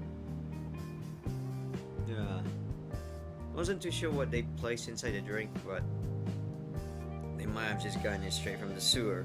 Who knows? But see, this. Luckily, I didn't get anything too bad out of it. Didn't get any chocolate rain, as some might say. But yeah, it's an interesting place. I'm not gonna say its name out loud, luckily. But yeah, that's genuinely water for you. Apart from that, back to Mafia 2. The first time I played Mafia 2, it was such a lovely game. I remembered before that it was actually Godfather. I started off from Godfather, and then Godfather 2, and then I searched up, is there any more Mafia games out there? And apparently there's a whole series called Mafia. Like literally. That I didn't know of until I searched it. So it was actually pretty recent. It was within I disengage within the last 5 years potentially. Gonna have to clear up the MCP. There we go. It deletes everything. But yeah, it's genuinely a while back since that happened. It wasn't too long ago that I think I played GTA 5 first before I played Mafia 2. So it's a lovely game. I've said this once and I'll say it again. If you have the money and if you like the GTA series, Mafia 2 will definitely blow your mind. Mafia 3 unfortunately falls off. Firstly, you're playing a character who's not really a mafia member, and secondly, you're just shooting down mafias. That's a weird way to do it. So I'm not too sure why they went for that method in Mafia 3. The story was alright. It wasn't great. It was mediocre. The gameplay was stupendously repetitive. Like, it's you go here, you kill that person. No, you go here, you kill that group of people, then you kill their boss, take over, and rinse and repeat. Genuinely, that's what Mafia 3 was.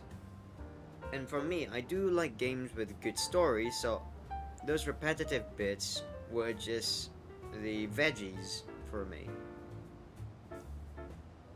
Hello there, viewer. Just talking about Mafia 3 and the downfall of it, and the downfall of the Mafia series.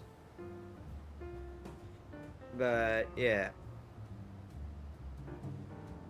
this has genuinely just turned into a podcast. The Mafia series, Mafia series, beautiful. From number 1 to number 2. Number 3 was definitely a jump off, unfortunately.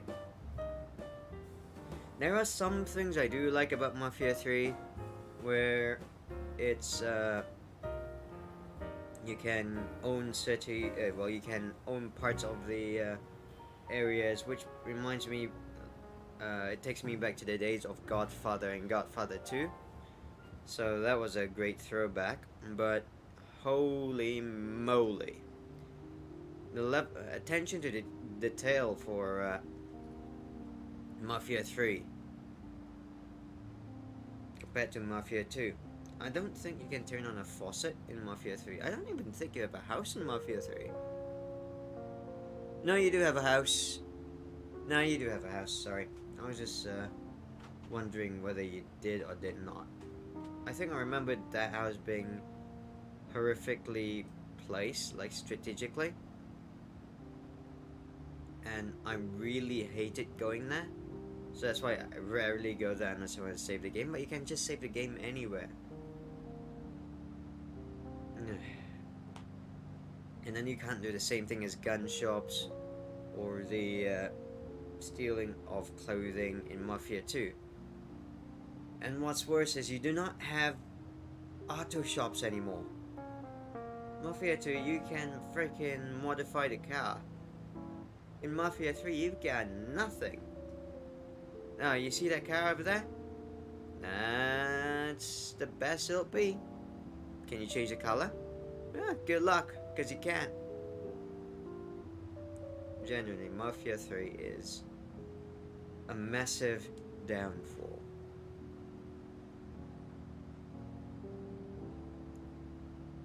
I'm still just so surprised with their way of doing it. On the other hand,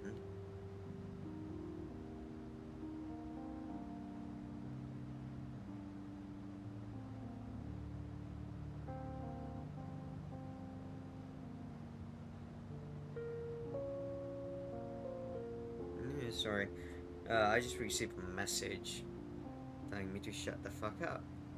Nah, not really. It was just a message by fucking... who was this?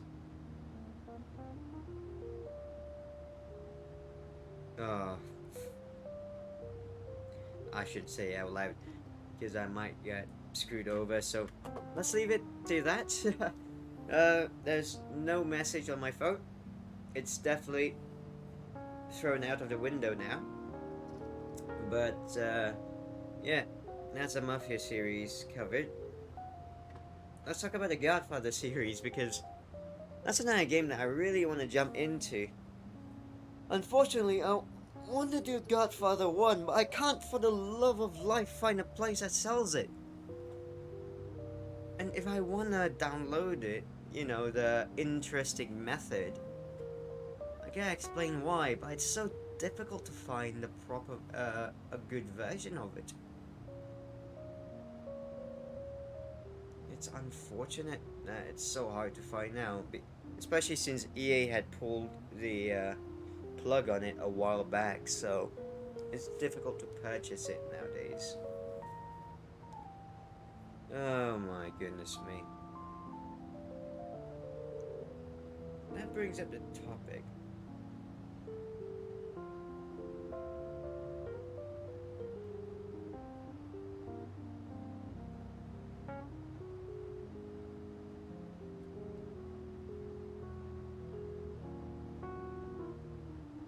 If the purpose of profit disappears because a product has gone out of sale, it can still fulfill one of its purpose. Hence, pirating is morally acceptable while it's still illegal. So practically, it is definitely illegal.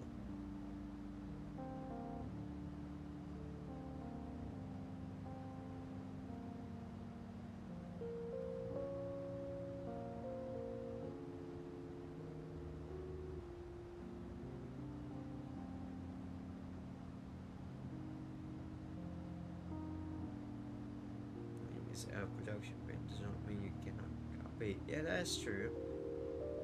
But the abandonware movement tried to keep up production print games and application available, while it's technically a copyright violation. In many cases, the original owner of the game. Ah, okay. So this can be an issue.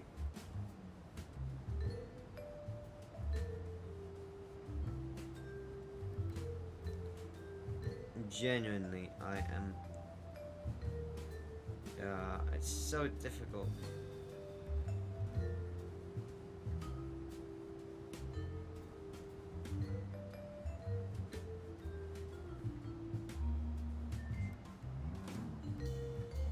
Unfortunately, I can't really figure out any of this. Especially when I'm fucking flying an aircraft. Well, not really, I'm just quietly taking a look around the aircraft and just messing about. But really, oh,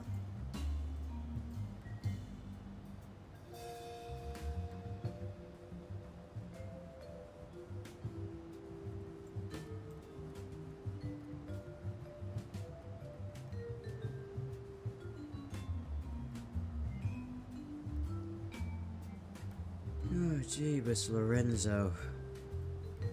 Once again, I hope everyone is having a wonderful day and a wonderful time out and about.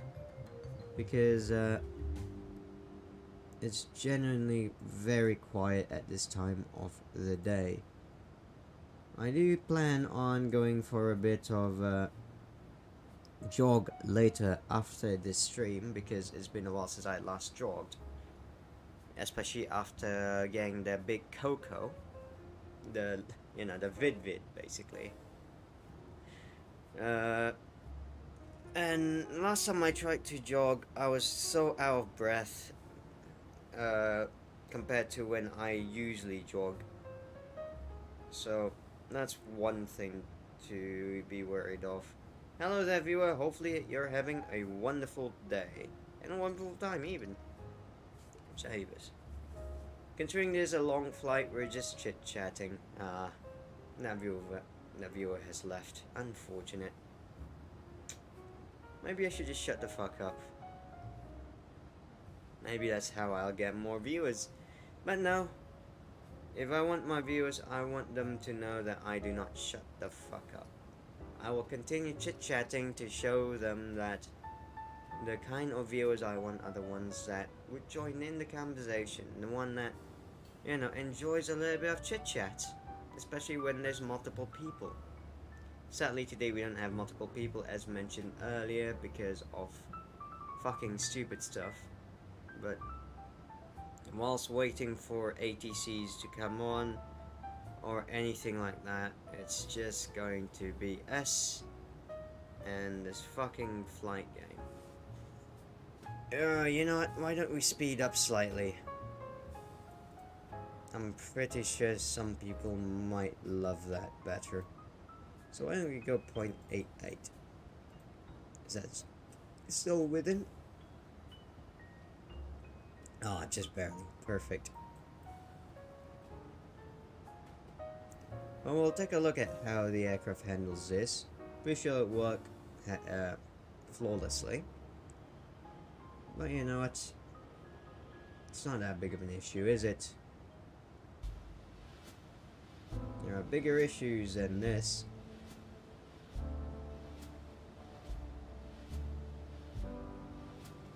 Man,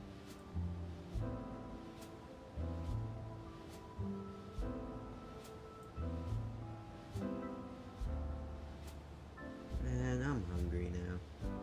I've just eaten. This is why I am a slight fat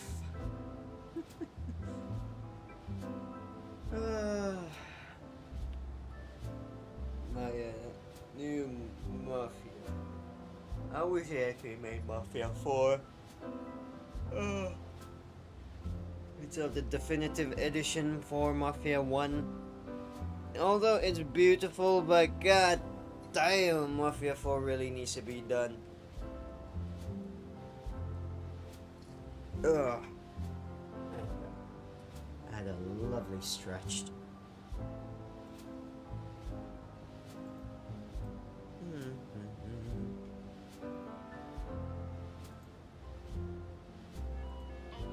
Overspeed alert, caution.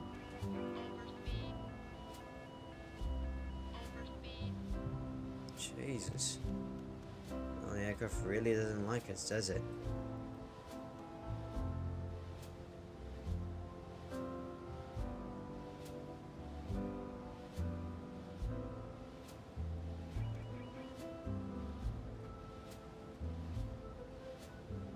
There we go. Hopefully the aircraft can compute that.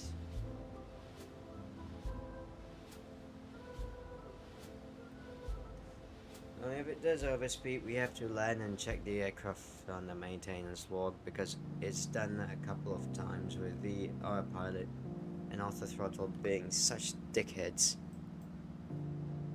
Train! Sorry if you didn't hear that, there was a train passing by.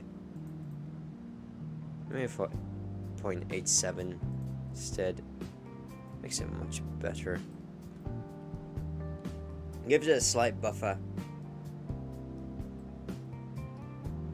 There we go.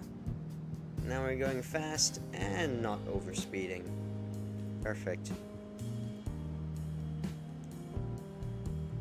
Oh god. We've got 3 more hours, well 2 hours. It's gonna take so long. I might actually fall asleep. If I do fall asleep, chat, please wake me up. Oh my god, my back. Oh, Jeebus.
Sorry for the silence, it's...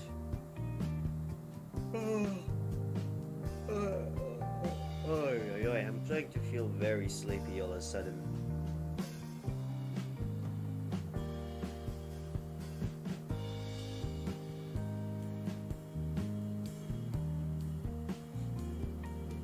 I mean, suddenly, it's not really all of a sudden, I'm just really tired.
least we can enjoy the lovely jazz music and the sound of the GENX blowing our ears.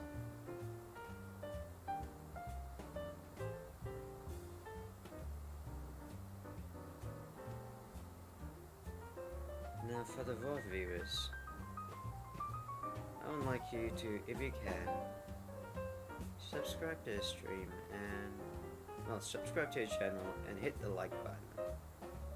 I rarely say it, but if you could just do so.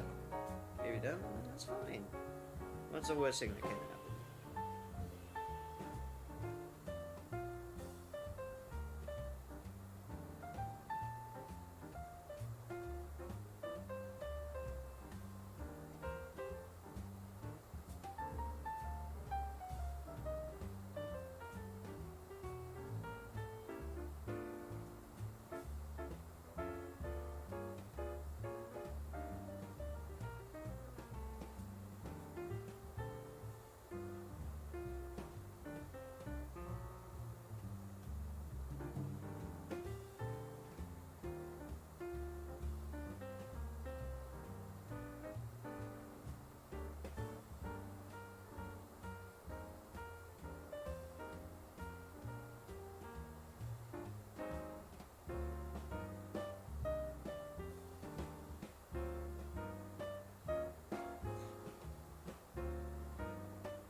is definitely a quiet afternoon or evening or whatsoever, because it's so freaking quiet, unfortunately.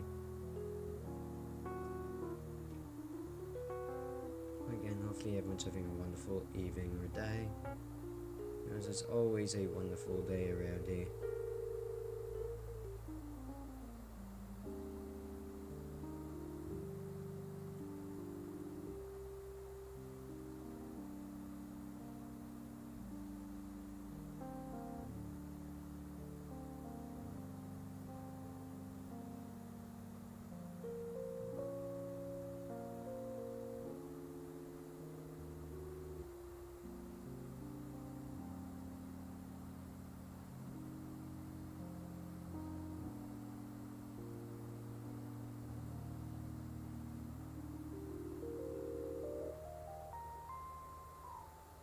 Well then, whilst waiting for anything else to happen, I'm gonna go into the inside of the aircraft,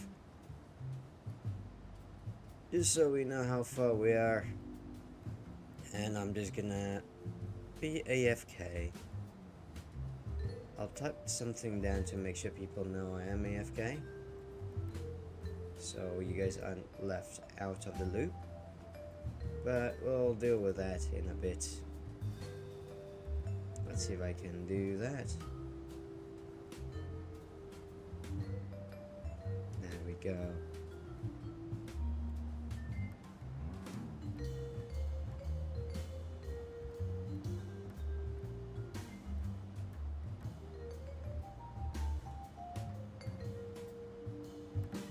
Alright, to people on the VOD, I'll see you in a bit. To people on the stream, hopefully you understand what's happened.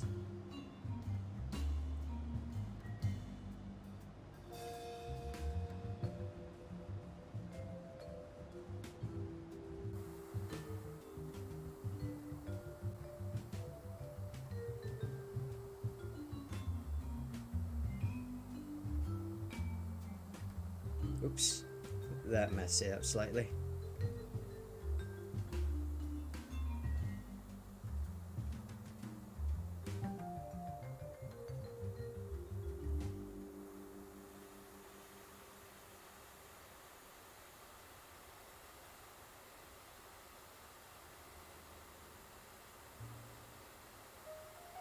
Alright, I'll see y'all in a bit.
guess who's back? Hello.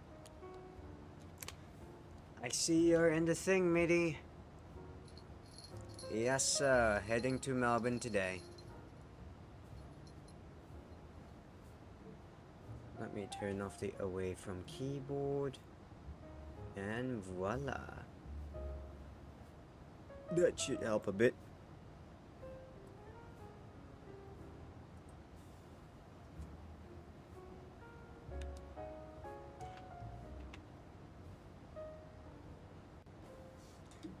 Kind of. I just have something with a bell on it. Sadly, I don't have a cat yet. May not even have a cat. Something's wrong. I can feel it.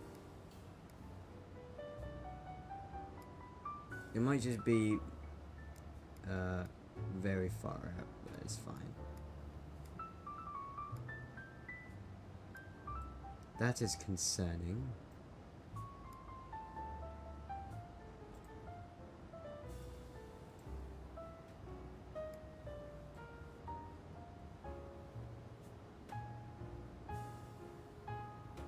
No, I'm not allergic to pets. It's just that my landlord does not allow pets, which is a major issue in my honest opinion.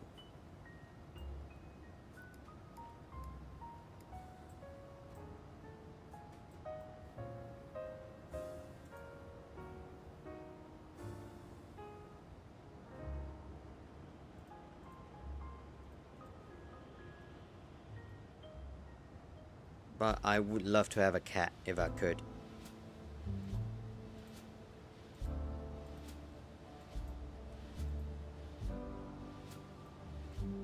A firm AVI 6112.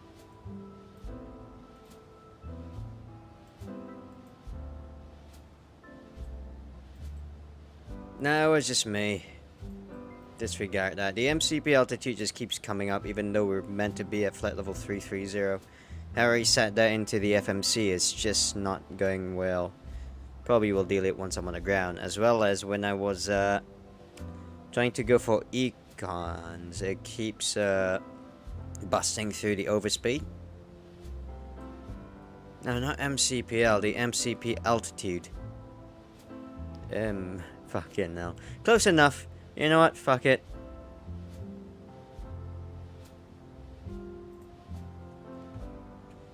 For now, I'm just making sure everything is working well because we're coming via the Warren 7 mic onto the ILS Zulu, I believe.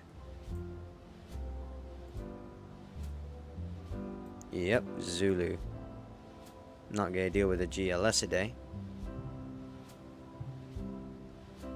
Yep, a doobity. We're not gonna go through Wendy, are we? No, we're going through via Monte and that, so that should be fine.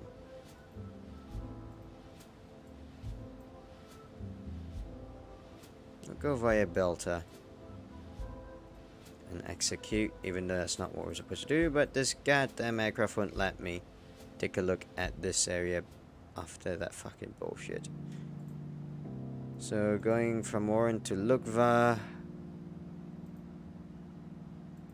So, but nope. I guess we can just direct to fucking Lukva at this point. And once from Lukva, we'll go direct to Belta. And Belta should go to Okmel. Interesting. Oh, there's a second one, isn't there?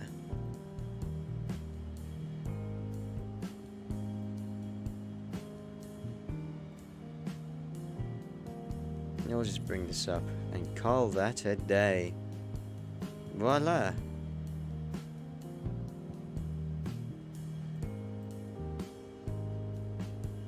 So apparently we have to be at Auckland at 3000. No, that doesn't sound right. But you know what? We'll deal with that later.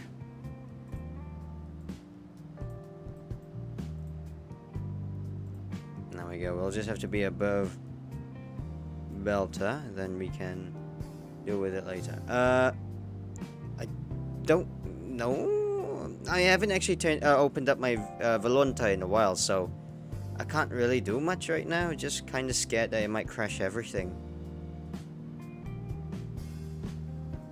But we'll see how it goes.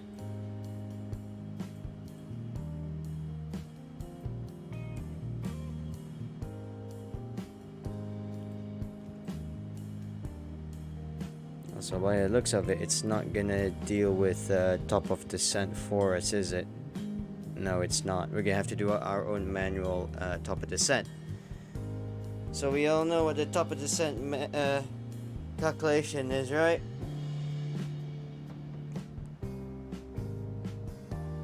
Oh yeah, I did. Ignore that. It wasn't a biggie. It wasn't even massively affecting the server anyways, so yeah, I wasn't too sure why I should really have come back. I mean, I'll come back some other time, but either way. We'll see how it goes. Maybe I'll come back, maybe I won't. Regardless, nowadays all I just want to do is stream. And maybe still help out with some, what do you call it? Huh, I've heard that one before. Highly doubt it went to chaos.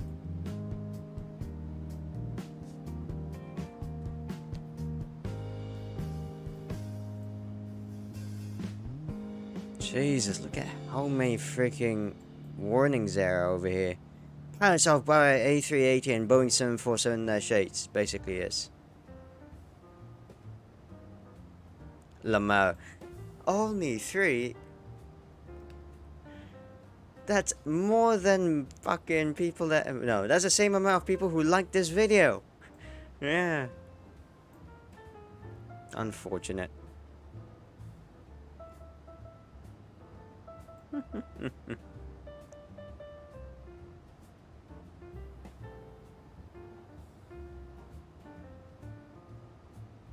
Following textures, yeah, we can see that already. I know, I saw that. Thank you. But yeah, nah, I just left it for the sake of it. Don't really see much out of it for myself. Especially since the A320 is getting delayed and delayed and delayed. And I think it's just a slowly sinking ship right now. Unfortunately. Especially with how lax things are. Well, to say lax, it's nice, but...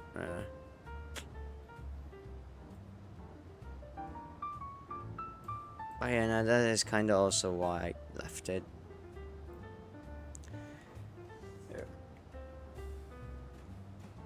That's good. But how many times has that been said?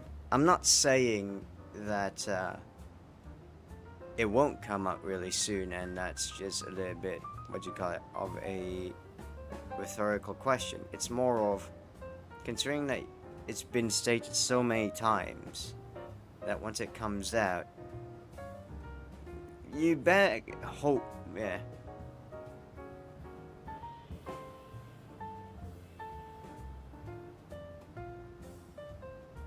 Ah, nah, it's fine. You can DM me. It's not like I think DM is easier than doing with the server, because usually when I try to read the server, it passes on so quickly, and when I try to check the mentions, I just keep forgetting to double check what the whole thing was about.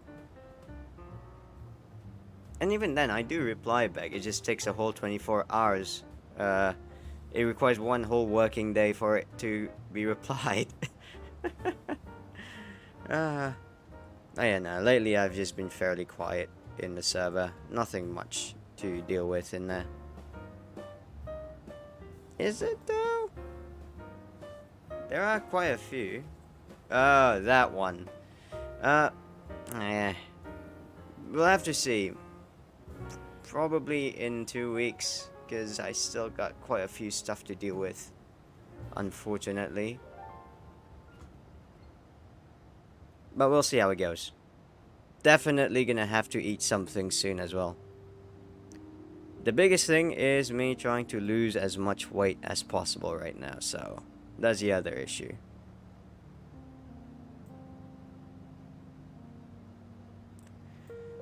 Let's do some quick maths. 3,300.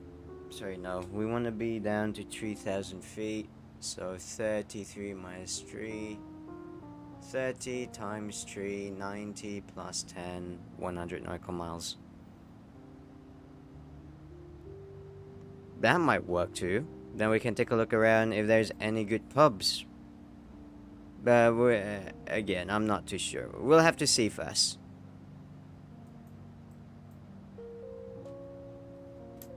Because really, it's chaotic right now with university and last bit of flight school. As in theory. Because fuck ATPL performance. No, sorry, weight and loading. Performance is also gonna be horrific, but weight and loading is gonna be really, really messy.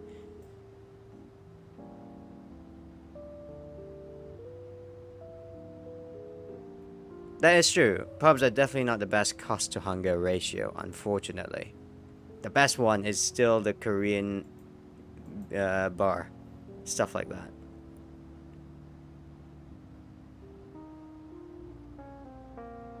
Now, to be fair, the best ones are quite... Well, also it depends. Some pubs are more expensive than others. There's this one pub down in... I think I already talked about it so many times. Southern Cross. Which is quite decent. Pricing wise, it's still a bit expensive, but not as expensive as places around Yarra River.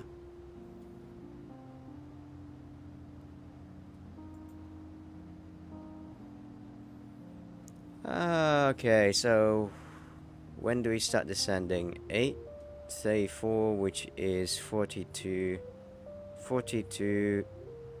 62 plus 9, 71, so 29 from Miller. I mean, again, give me about 2 weeks and we'll take a look. I mean, looking at it, probably 25th, potentially. But yeah, I've got no clue. Well, again, we'll take a look. Not too long right now. But yeah, it's kind of 2 weeks. I was about to say, what do you mean? Oh yeah, no. This Saturday is technically 1 week. But nah, it's messy.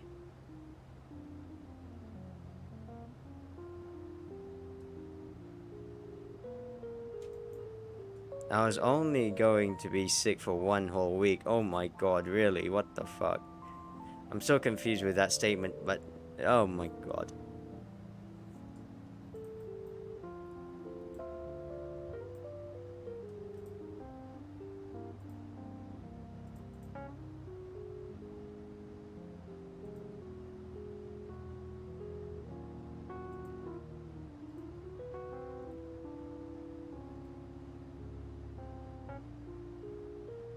Da, da, da, da, da, da, da.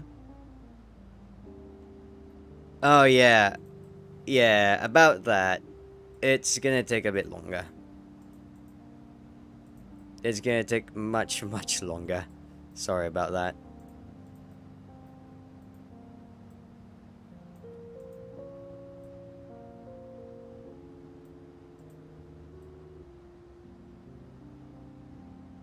Nice.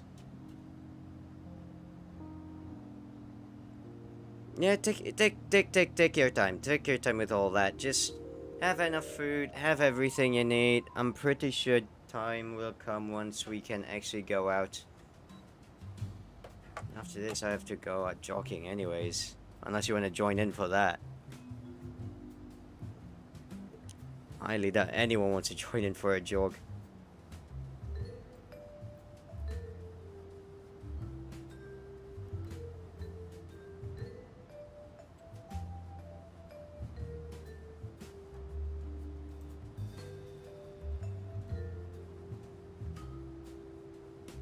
Yeah, a jog. About around Albert Park Lake.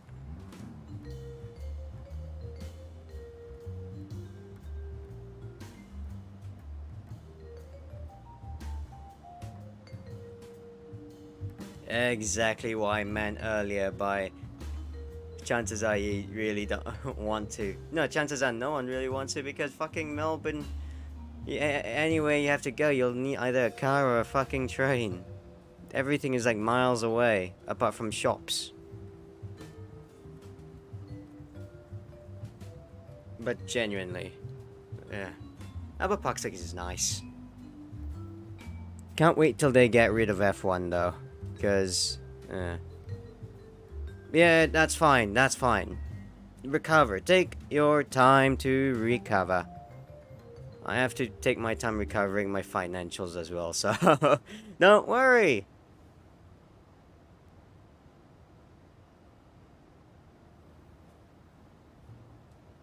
Yeah, there you go. No, take your time, take your time. Genuinely, just take your time.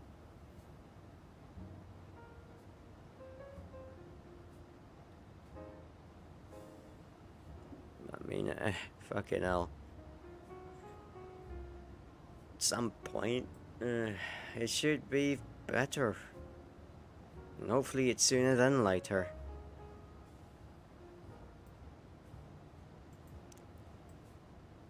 Oh my god.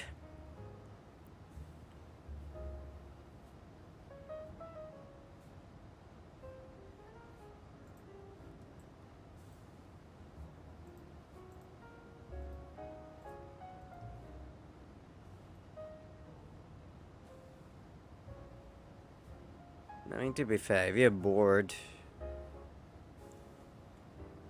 you could probably just watch my streams or something like that.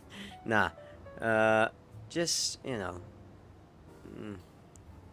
just relax, really. Being sick is about relaxing. That's why you got sick days when you work.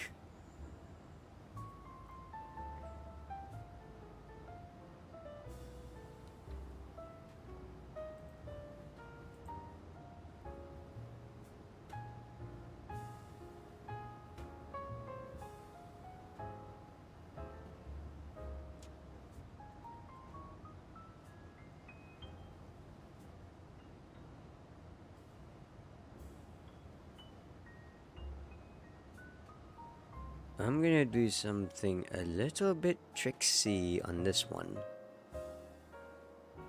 Just gonna turn this off for a bit because it's getting on my nerve with how shit the weather is.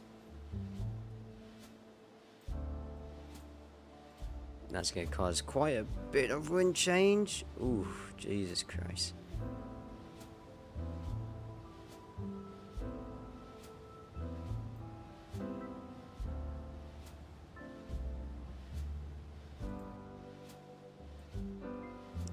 Start just whacking that up. Oh, that's a bit too much. Throttle up.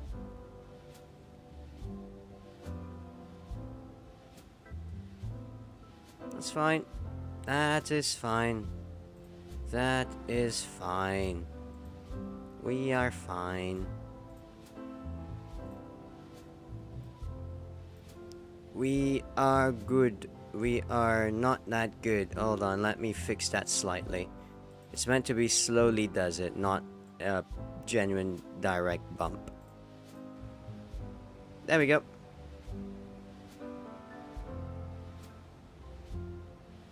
You know what I should have done? Ladies and gentlemen, please prepare for a very, very hefty turbulence. Dat.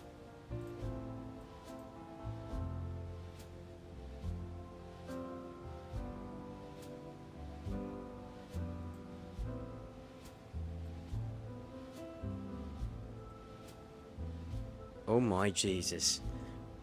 I'm taking over for a bit. Stall warning. And recovered. There we go, let the aircraft deal with what it wants to deal with.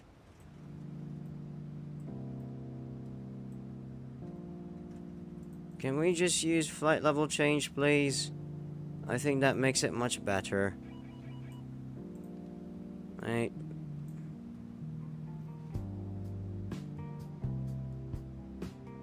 There we go. This aircraft needs more than Jesus right now. Oh no, that's 666, wrong one. I said Jesus, not Satan.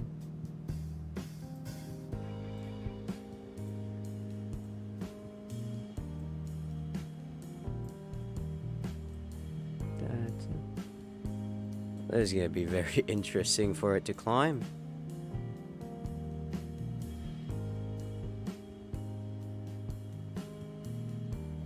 God dang it. All the way forward. Gonna slightly firewall it. Just so we can get the fuck out of this stupid little stall that we just induced in.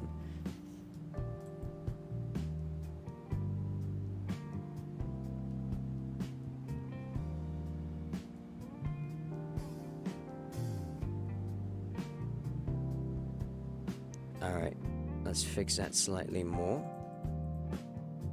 Because clearly the aircraft can't deal with that.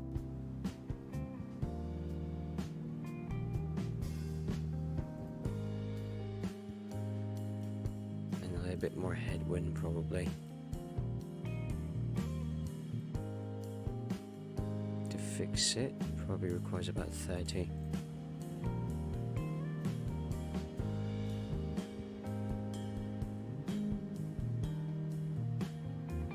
Alright, as long as it passes 250 we should be fine. Then we'll do it slowly this time. That's an annoyance.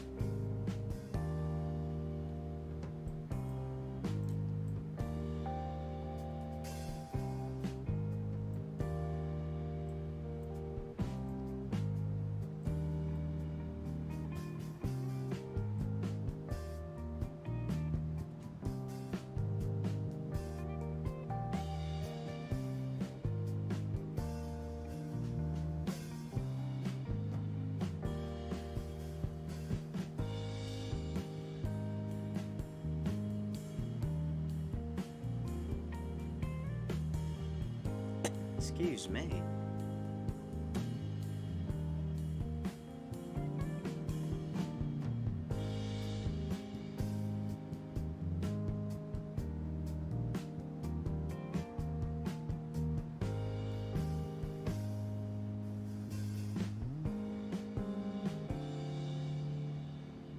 There we go. And now we can do this slowly but surely, every 30 knots.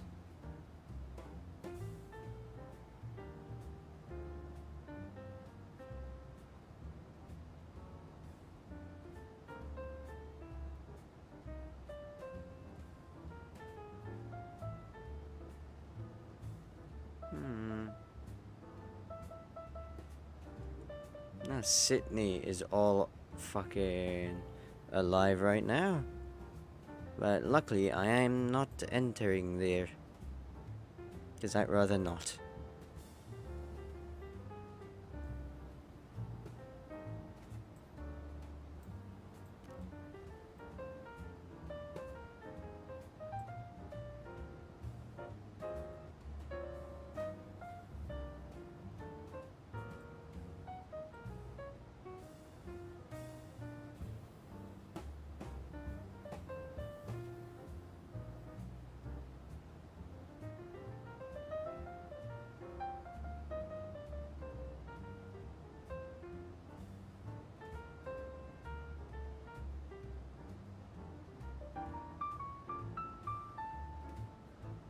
Alright, 50 knots at a time.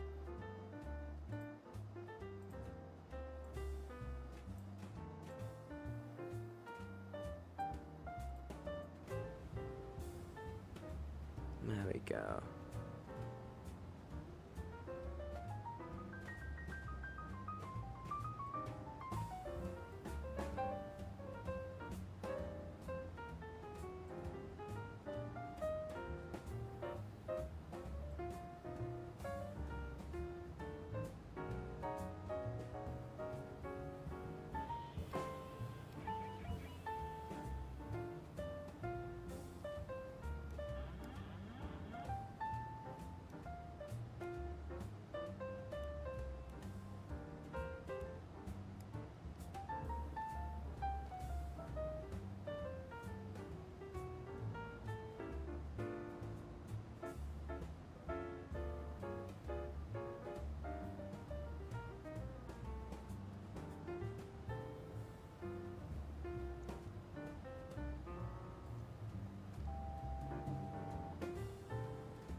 Yep, just trying to increase the ground speed because genuinely it's taking longer than expected.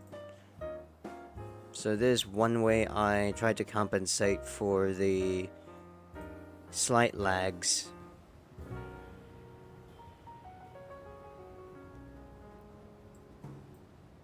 And miscalculations on the FMC. Can't speed up, so why not just push the wind? Plus,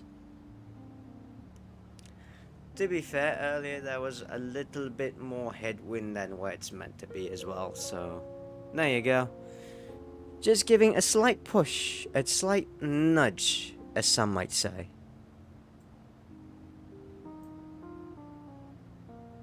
A very, very, very slight nudge.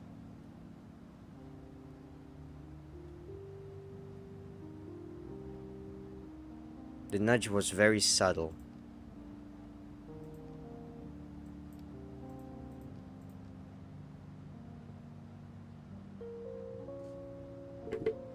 But a nudge, nevertheless.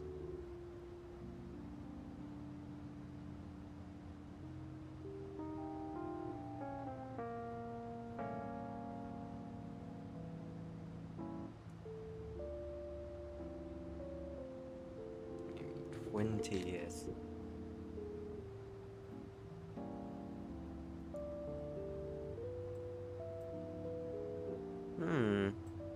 So, how's everything? How's everything going apart from your sickness?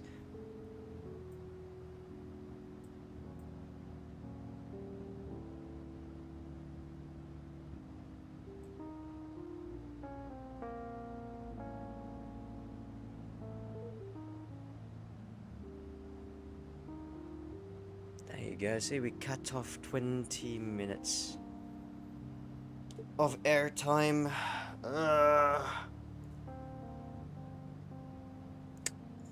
Jeebus Lorenzo, my back really hurts.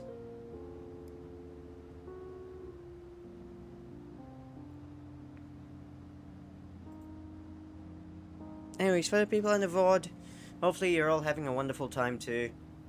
But chances are you're not going to be watching something this far in. If you are, you're probably half asleep and using this as some sort of nighttime background white noise. What? You just had a thigh massage? Very nice.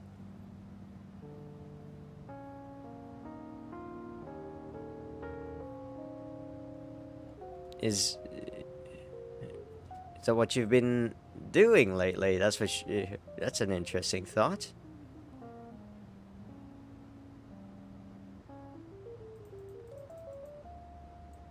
Oh no, I should get one, but maybe when I'm in Thailand and I'll just have a normal massage. It'll be much easier for me to drive up there.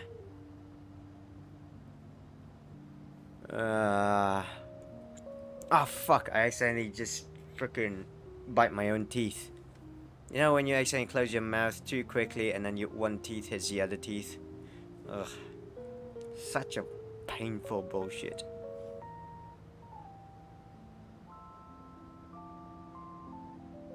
Yeah, no. Nope, I'm just gonna push it a little bit further. There we go. Every knot counts.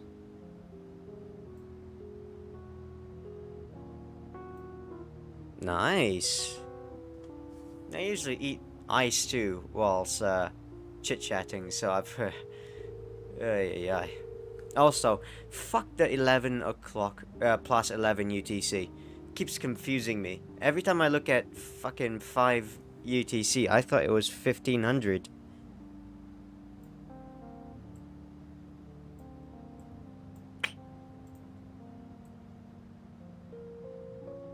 Also, talking about UTCs, fucking daylight saving for America just ended, apparently. Which means our daylight saving might be starting soon too. Or has it started?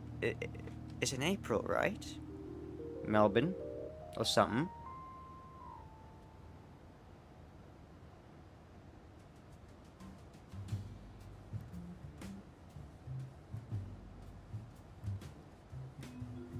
Daylight Savings Melbourne 2023. Oh, it's already started. And it's gonna finish on... yeah. First Sunday in April. That's gonna be nice. Having a proper round number again. 10 hours instead of 11 hours. I mean, we might lose an hour because we'll be skipping it, but...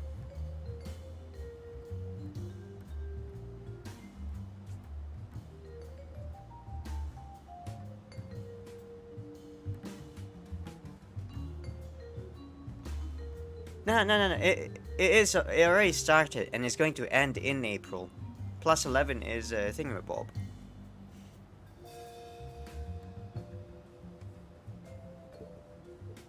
Isn't that what it says? Yeah, there you go. Daylight saving time begins at 2 a.m. on the first Sunday in October. When clocks are put forward 1 hour, it ends at 2 a.m., which is 3 a.m. daylight saving time, on the first Sunday in April. Hey!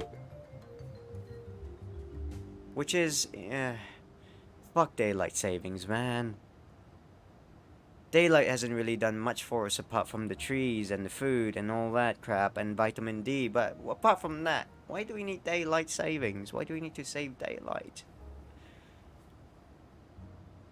Nah.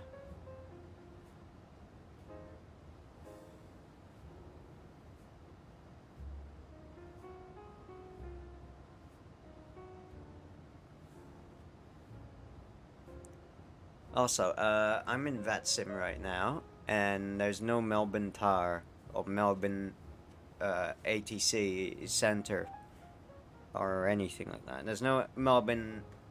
airspace is practically closed. Should I call it Tullamarine traffic or Melbourne traffic? Because that's going to be really interesting to see which one to go for.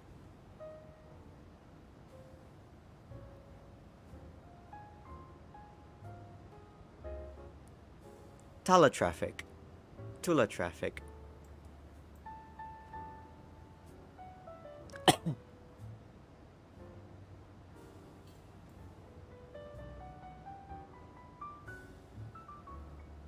Yeah, Tullamarine, right? Because it's half Tulla and half marine. I don't know what the Tulla is, but we all know what a marine is. Tullamarine, maybe that's what it is. You get Melbourne Moorabbin is Moorabbin traffic. Exactly. So it should be Melbourne, Tullamarine traffic, right? And then Point Cook is just Point Cook. So for people out there watching the VOD or viewing the stream, Melbourne approaches in. What the fuck? Jesus Christ, they just joined up. Fucking prick. Nah. No, yeah, nah, Melbourne is now on. Ayy.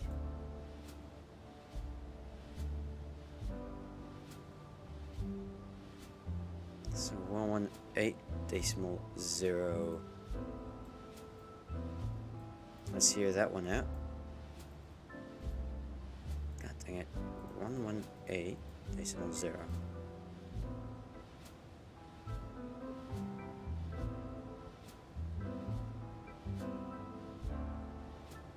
Maybe.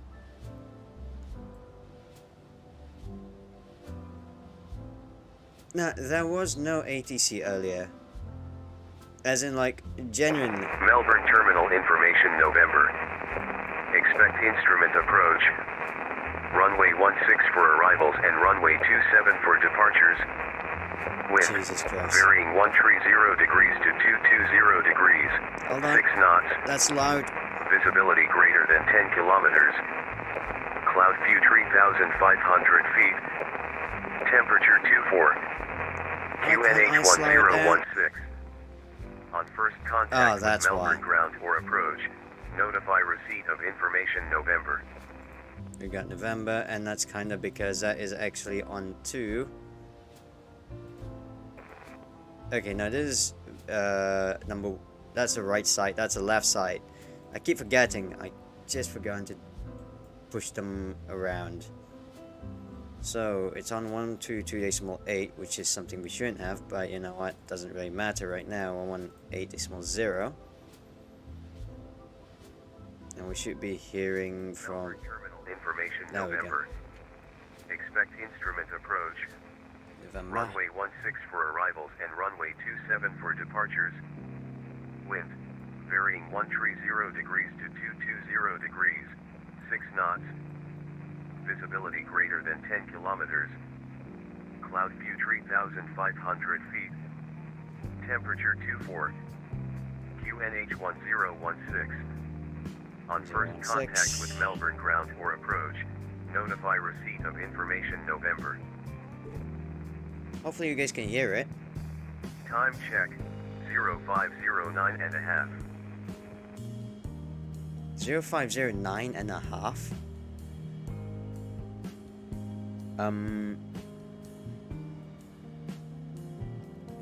That's in 20 minutes. Okay, that's good. At least you can hear it. I've also put Melbourne terminal information November. 132, Expect instrument which is approach. lovely. Runway 16 for arrivals and runway 27 for departures. Alright, have fun making food. Varying 130 degrees to 220 degrees, 6 knots. Visibility greater than 10 kilometers. Good. Cloud view 3,500 feet. Temperature 24. QNH 1016. Alright, not applicable now. On Let's first turn it off. contact with Melbourne ground or approach, note Notify of blank.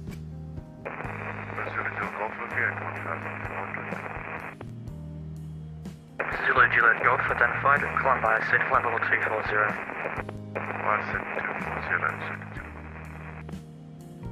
Hopefully.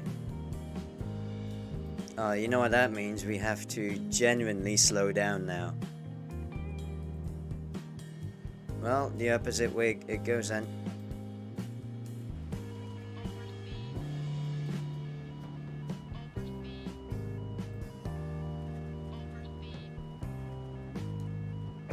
Zulu Golf, if possible, requesting direct to Dazzle. Zulu Juliet Golf, cancel the SID, reclear direct to Dozal. Cancel set direct to Dazzle, thank you, Zulu Golf.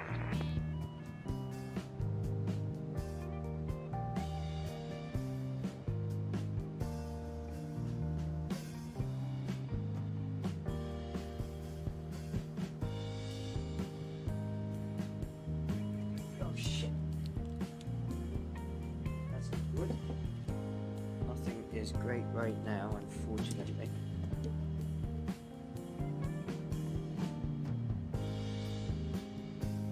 There you are, the pen. Alright, let's see how this will go.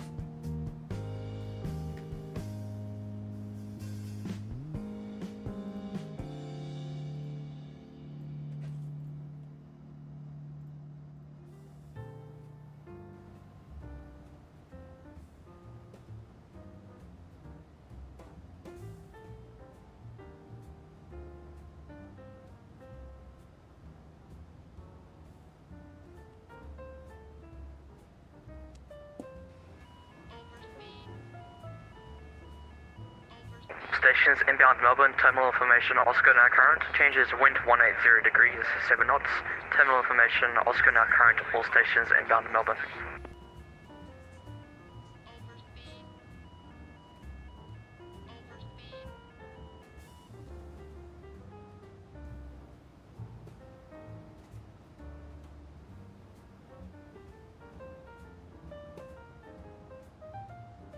Alright, looks like they just switched up with the thingamabob.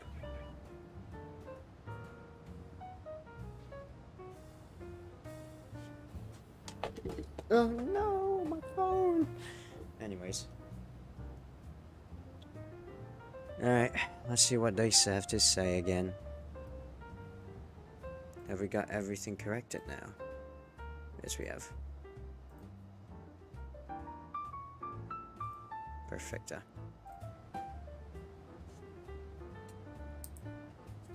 So currently we are expecting Warren. Stations Melbourne approach, back in 1 minute. Ah. And runway 27 for departures. Wind 180 degrees, 7 knots. Visibility greater than 10 kilometers. Cloud view 3,500 feet. Temperature 24. QNH 1016. On first contact with Melbourne ground or approach, notify receipt of information Oscar. Oscar?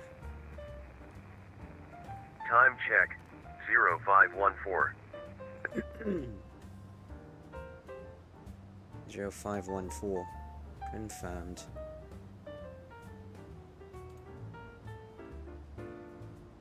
So luckily we do have an ATC on the way in, which makes it much easier for us, because it means we know which one to go for. Stations Melbourne approach, back. Melbourne terminal information Oscar. Diddley Juliet Expect Golf, instrument leaving my approach. airspace now. Runway Monitor Unicom 1228, have a good flight. Thank you, sir. Over to Unicom. Bye-bye. Melbourne approach.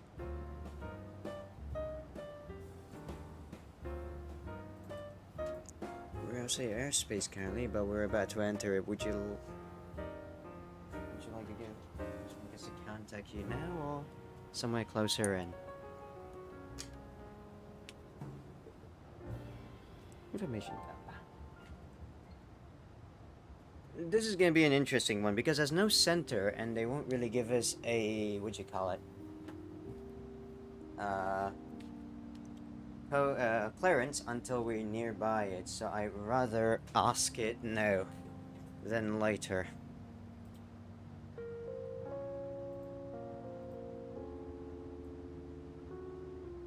Which I really should. Now, considering that I'm 95 away from Miller, I might as well.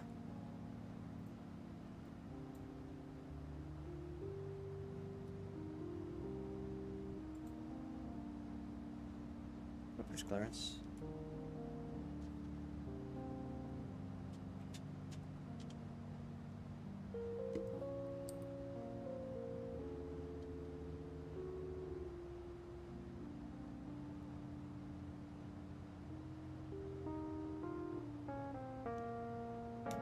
Melbourne approach, Avincia 6112 with information Oscar. We might be still outside of your airspace, but could request clearance.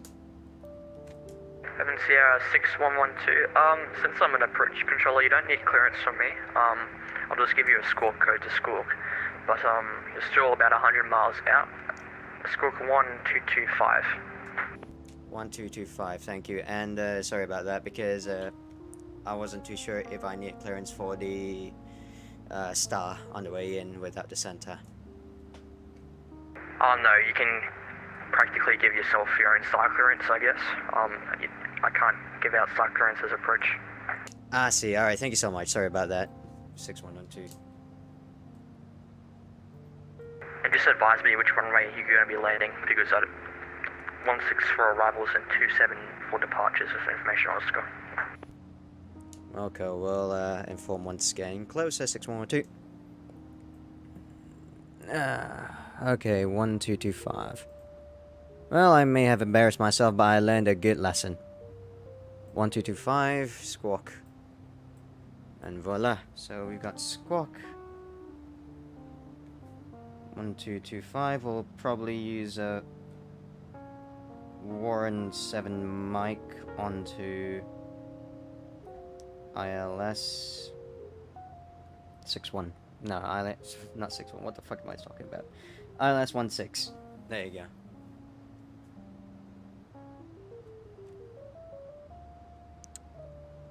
Where have eyes? Melbourne sent. Melbourne approach. What was it? Melbourne approach. Yeah. Was it Clarence? No, okay, so we'll be using the Warren.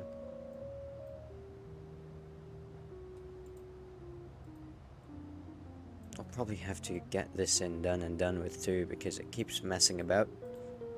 So departure, arrivals onto Warren 6, Warren 7 Mike, onto the ILS Zulu, and we'll just take that.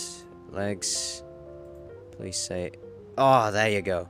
So that's the Warren bit that we need. Dig out.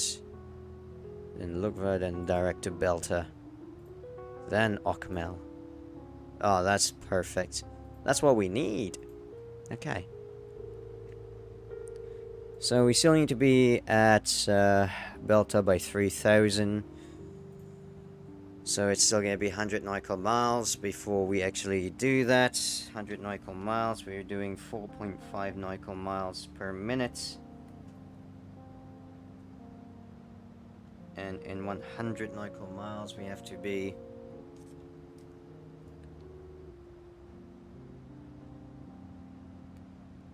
divided by 4.5. It will take roughly 22 minutes. So 22.2 minutes. We'll call it 22 minutes for now, just to make it better. And we have to descend by 30,000 feet. So that is 30,000 feet divided by 22. 1,400 feet per minute. Lovely jubbly. So we'll still descend normally using the what do you call it? Flight level change on 272. But then we'll play around with the vertical speed. Chances are it's gonna have to be a lot higher because of our airspeed. Well, because that was considered only as IAS and not ground speed, but it'll still have the same or similar similar concept. So realistically now, from Belter, it's 8, 11, 12, 16, 16, 23, 23, 31, 42, 42, 42, 42, 42, 42, 42, 42, 42, 62, 71, still the same. So 23 from Miller. Can't do quick maths, but it's quick enough for this bullshit. So we'll have to be at Dugot 230 and Vempu by 8,000. We'll be way below 8,000 by then, so don't worry. I don't think I'm going to do a briefing on this one. We've already done this brief too many times with on the way in, especially with runway 16. Regarding the Warren star, we've already figured it out. 3,700 minimums on the south and 4,500 on the north, while 3,300 within 10 nautical miles. So if anything, we'll head south if there's any altitude restrictions. Then we go straight to our ILS Zulu runway 16, Cat 2 and Cat 3 for Victoria, Australia. Effective date 1st of December. Chart 21-1 Alpha. ATIS on 118.0. Melbourne approach 132.0. We'll try to do a radio alt on Cat 2 instead. So we'll have 100 feet off the ground, or our DAS 532. In this case, we'll have 540. Because we can't go by first digits.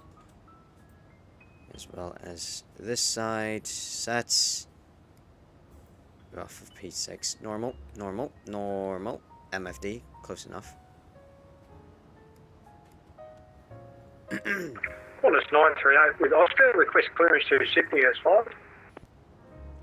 Qantas 938, you're clear to Sydney via Dozol planned route. Runway 27, Dozol 1 departure, climb via SID 5000, score code 4524, and departures with me. Clear to Sydney by Dowsall departure, Dowsall 1, Q&A 1016, climb 5000, squawk 4524. Qantas 938. And we'll try to grab, since Terminal 2 is the only one that we can go for, we'll probably try to grab either Delta 11 or Delta 20, or 18, or 16 on arrival. Regarding our approach, localizer will be on 109.7. Double check that is correct. 109.7. Final course of 160. Auckland will have to be at 2240, and we've already refit to our Cat 2 ILS. Airport elevation 434. Runway will be at 432. We've already talked about our MSA. In the event of a misapproach, we'll be tracking 160, climbing to 4,000 feet, or as directed by ATC. Transition level for this airfield will be flight level 110, and aircraft may be radar vectored to join the procedure. The minima is RVR 300 meters. Once we've landed, there's a high chance we'll be coming out of either Golf or Juliet. Once we're out, we're either going to be given Victor or Alpha, up to Tango, onto Delta 11. So Juliet, Alpha, Tango, or Juliet, Victor, Tango, or one of those two. Beautiful. Any questions? Weather-wise, everything looks good.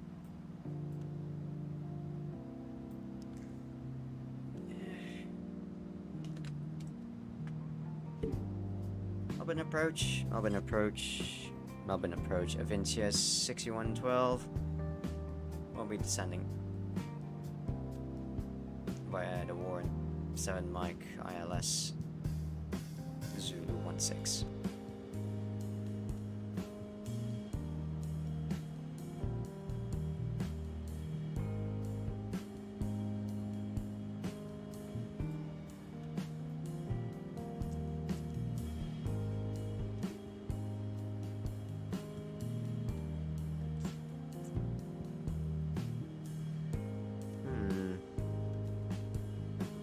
This is going to be interesting.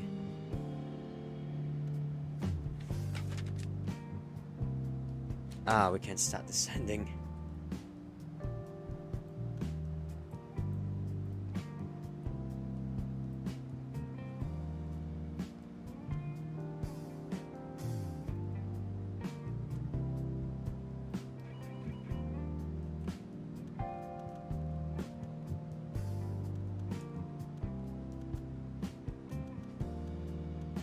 Melbourne approach, Avincia 6112, we're on descent for the Warren 7 Mike onto ILS 16, Zulu 16.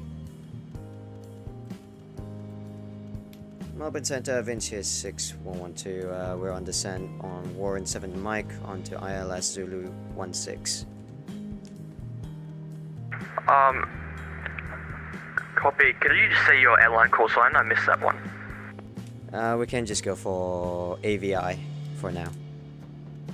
If you message it to me, I can call you by that call sign from now on. Sorry, say again? If you message me using the VPilot or whatever you're using, I can call you by that call sign from now on. Okay, thank you. I'll send it now.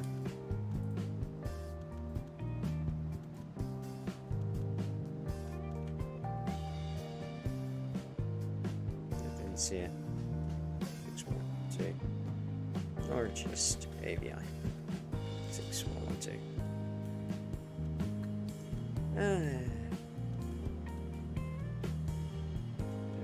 Avincia 6112, descend via the star, flight level 130.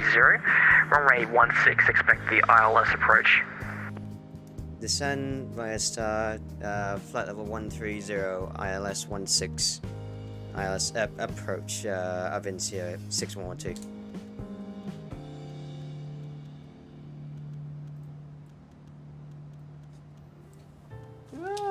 Okay, it's gonna be interesting. Flight level 130.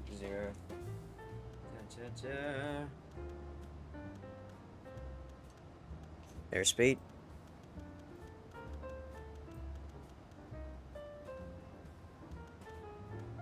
Let's try to slow down a bit, because we are definitely just plunging out of the sky. Well, we're supposed to be descending at either 0.72 or 79. It's one of those two numbers. It might be 0.72. I'll take 0.72. Might as well.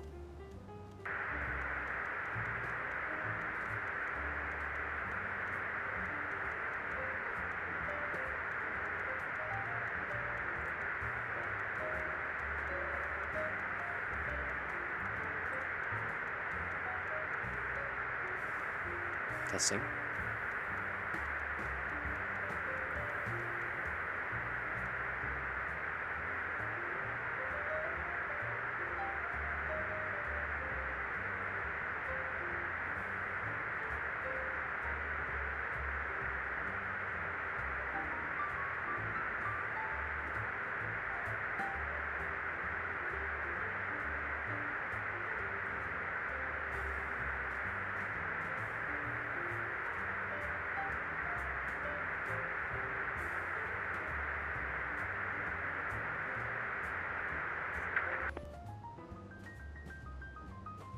Jesus Christ, I think the ATC might have accidentally toggled it. Interesting.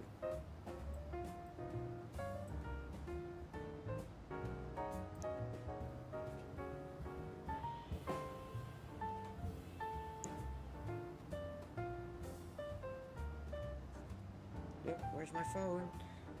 Wait, where is my phone? Oh no, where is my phone? No, there it is.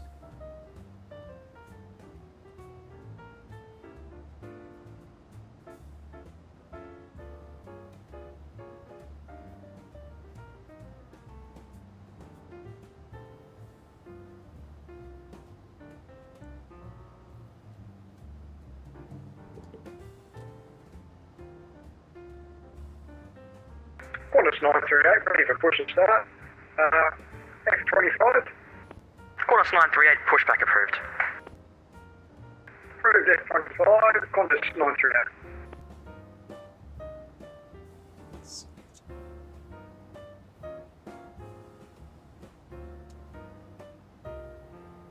Body wash. Yeah, sorry about that. I was just wondering what a body wash was. Let me get your number. Definitely not me who accidentally transmit the whole way. It was someone else. I saw it because it was RX and my finger was away from the push to talk. So it's all good. It's all fine. You know what's not fine? The freaking overspeed that I just saw. Why did it just overspeed? Oh, that's because I haven't switched it to... Yeah. Oh. Jesus Christ.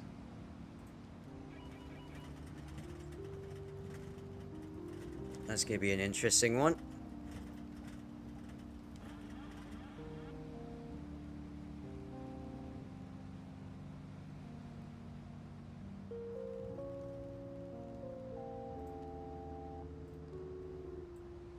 Altitude. Altitude. Oh, the passengers are really gonna... Avincia 6112, descend via the star 9000, QNH 1016. Descend by the star, QNH 1016. Say again the altitude. Descend via the star 9000. 9,000. Avincia 6112.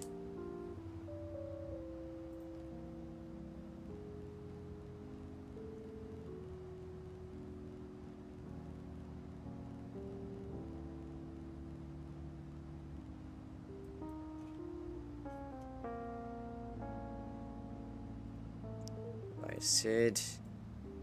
Okay, I might need some help with this one. Okay, we're approaching Warren, that's why. I'll put the X-pilot down then. Slightly. What is the aircraft doing? Alright. There we go. Alright. Fucking finally.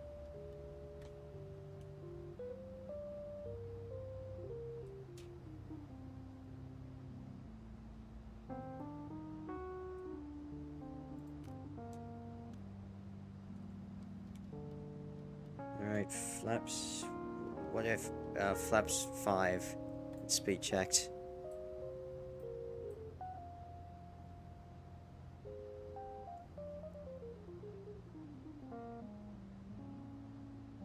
Man, I'm not even drunk yet. That's a fucking issue. Alright, sterile cockpit.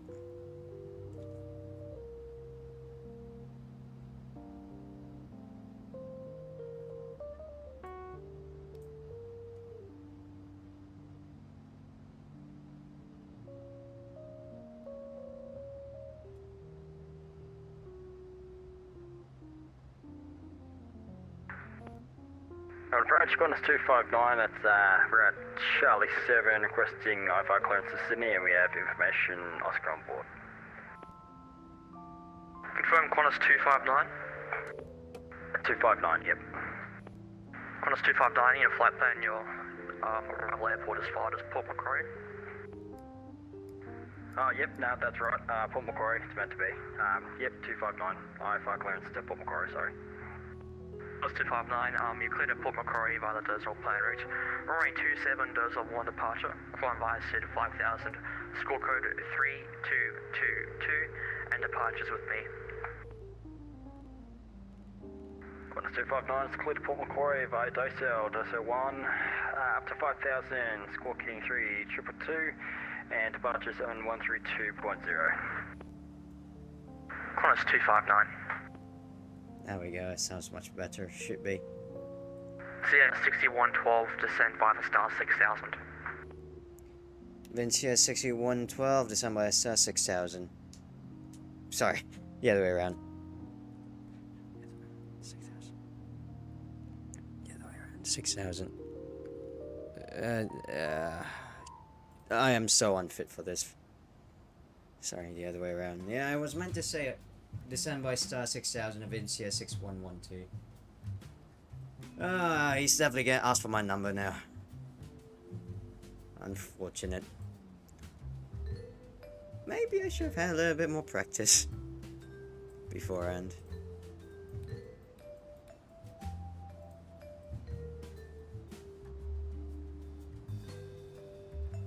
Melbourne approach, good afternoon. IFR Cirrus Kilo Juliet November is Moorabbin. Taxis 17 left for Bendigo. IFR climbing 6000, 1 POB. Some Moorabbin. Kilo Juliet November, squawk 4476, area QH 1016, report airborne. 4476 and 1016 will go, and in receipt of Oscar. Kilo Juliet November. Kilo Juliet November, apologies, no reported traffic. Kilo Juliet November. And any chance of a clearance to climb? Kilo Juliet November. Kilo Juliet November, just call me airborne since Moorabbin's class Golf uncontrolled, and then I'll give you clearance to Bendigo with climb. Kilo Juliet November, thanks. Just Star 524, clearance to, sorry, Type A321, clearance to Sydney. Two stations in there, station requesting clearance, go ahead.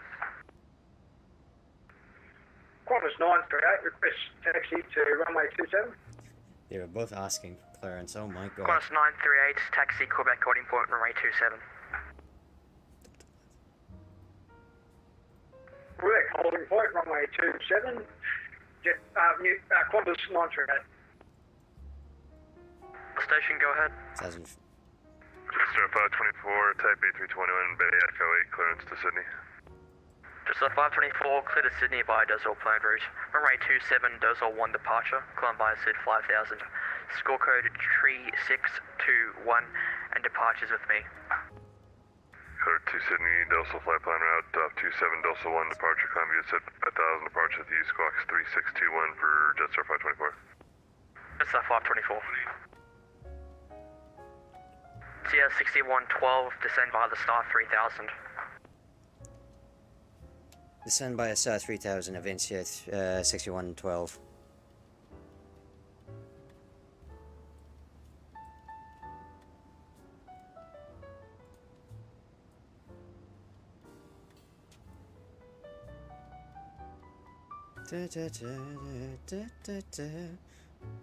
Well, to make sure he doesn't get annoyed, I'm gonna make sure I know which gate we're going for, which is Delta 11. We'll do Delta 11. No, Delta 16 makes it better. We'll go for Delta 16. Melbourne, good day, Cathay 447. Cathay 447, go ahead. Early contact, we're about 25 miles to the east of Miller. Descent leaving level 280 now, requesting IFR clearance for the arrival into Melbourne, please, Cathay 447. Cathay 447, squawk 1464. Squawk 1464, Cathay 447. I wonder what is going on. Cathay 447, you don't require clearance at the moment since I'm the approach controller and you're entering my airspace. Expect the ILS approach, runway 16. Thanks. In that case, we'll plan for the ILS runway 16 into Melbourne, and we'll follow the, I believe it was the... Oh, Jesus Christ. Oh, no. Warren 7 Alpha arrival, Cathay 447. Cathay 447, descent. Descend by the star, flight level 130. Descent via the star to flight level 130, Cathay 447. Jetstar 524 Bay, Echo 8, ready for push and start. So 524, pushback approved. Approved, Jetstar 524. Approaching Liberal. Approach 259, Bay Charlie 7, ready for push and start. Was 259, pushback approved. 2500. 259, cheers. Radio Alta Live. Data sequence is 2, then 1. Avincia 6112 from Delta, clear the ILS approach at runway 16. From Delta, clear ILS approach runway 16, Avincia 6112. Takeoff. Was 938, runway 27, cleared for takeoff. Wait, takeoff 27, Qantas 938.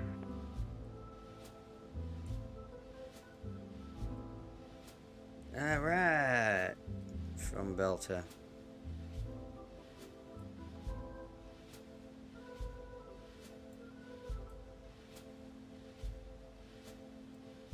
Let's go slightly quicker. So we can reach fucking Delta.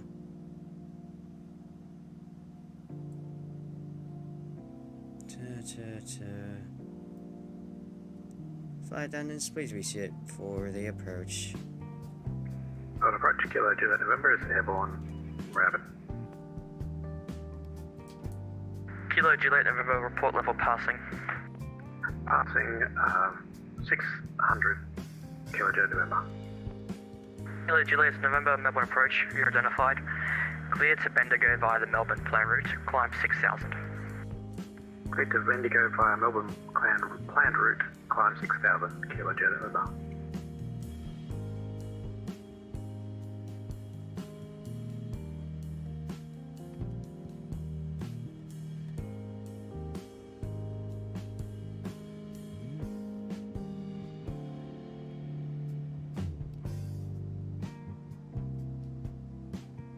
That should work.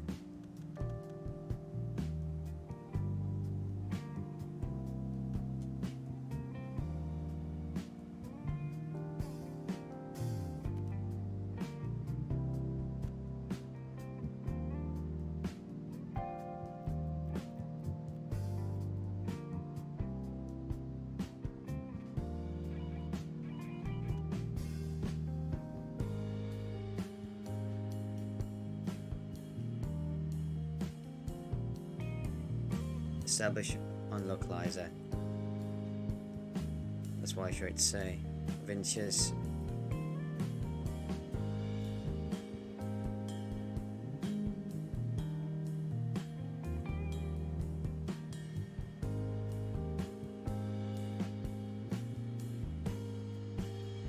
Avincia 6112 established on localizer.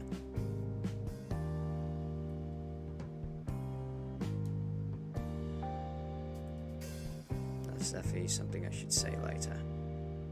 What was I playing around? 938 Airborne, passing 2,000 feet.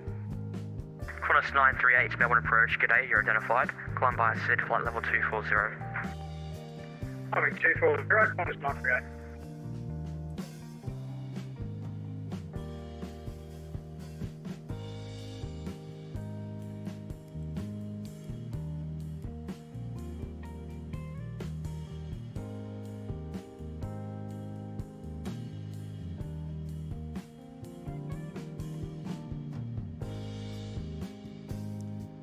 Flaps 10.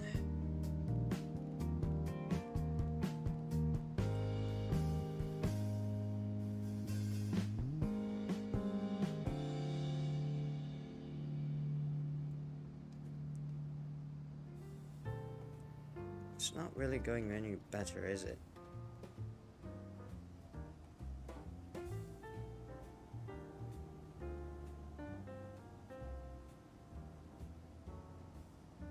Cathay 447, descend by the star 9000, QNH 1016. Descend via the star to 9000 on the QNH 1016, Cathay 447. Localizer white, glide slope white. Glide slope alive. Qantas 454 requesting IFR clearance to Sydney. Qantas 454, you cleared the Sydney via Dozel plan route. Runway 27, Dozel 1 departure, climb via SID 5000. Score code 4266 and departures with me.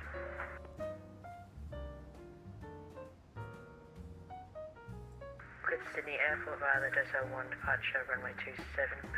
Climb maintain 5,000 feet, score 4266, departures with you, Qantas 454. Qantas 454. Avincia 6112 established on localizer. Avincia 6112, runway 16, clear to land. Runway 16 clear land, Avincia 6112. Flight slope alive. You don't. And glide slope green. Flaps 20.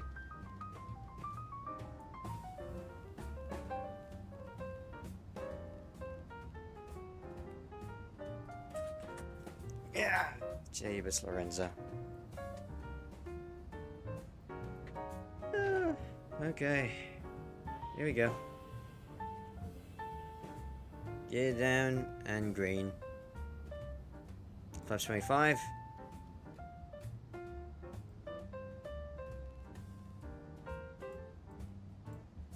Slightly high, and we're about 1,500 approaching. Should be fine. Qantas 454 requesting push and start. 1,500 flaps full. Qantas 454, pushback approved. And airspeed Pushback is 55. approved, Qantas 454. Jetstar 524, taxi. 59 for Sydney request clearance.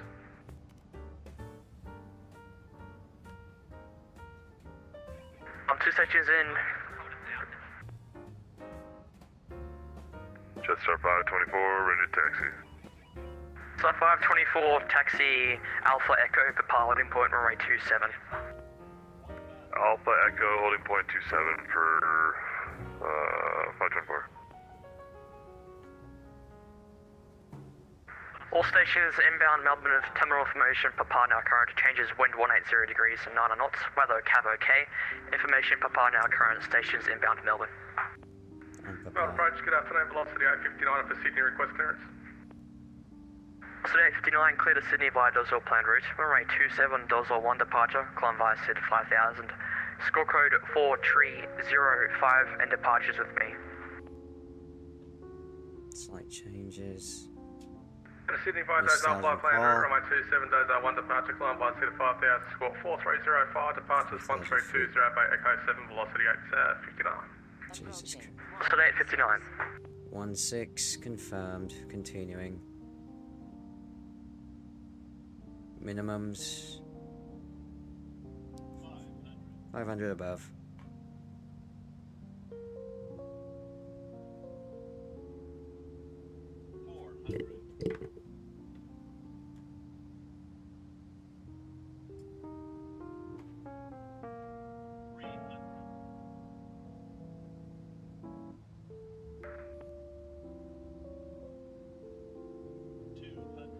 $200 above.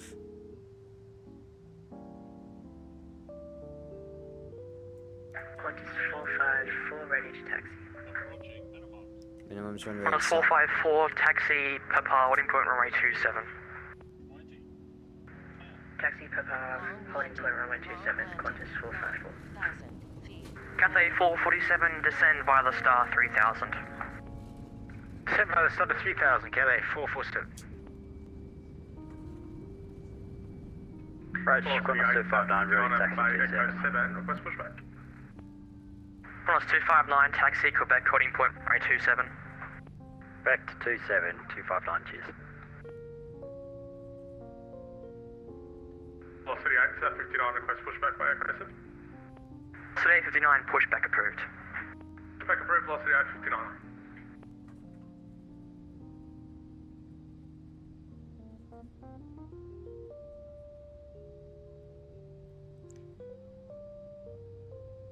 Avincia 6112 on Golf, request taxi Delta, gate Delta 16. 6112, standby, break. Qantas 454, hold short, echo. Hold short, Echo, Qantas 454. Avincia 6112, repeat bay number, sorry. Bay Delta 16. Delta 16. Avincia 6112, taxi Alpha to the bay. Taxi Alpha to Bay Avincia 6112.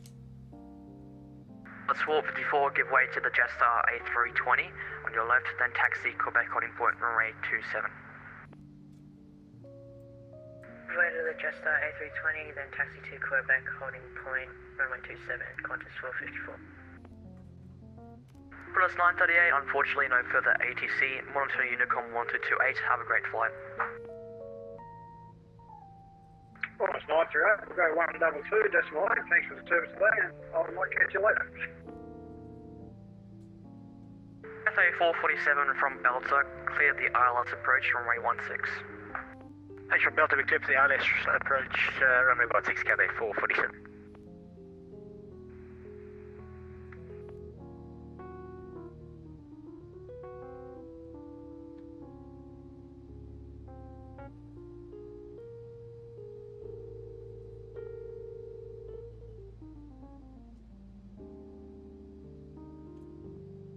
I may have messed up.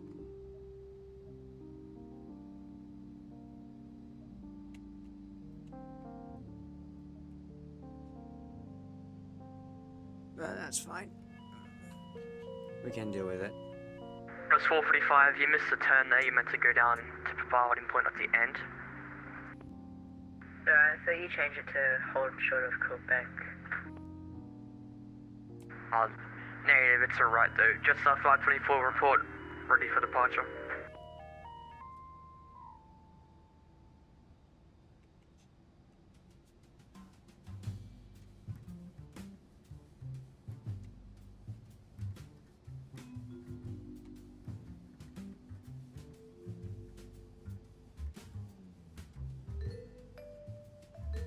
Jetstar 524, Melbourne approach.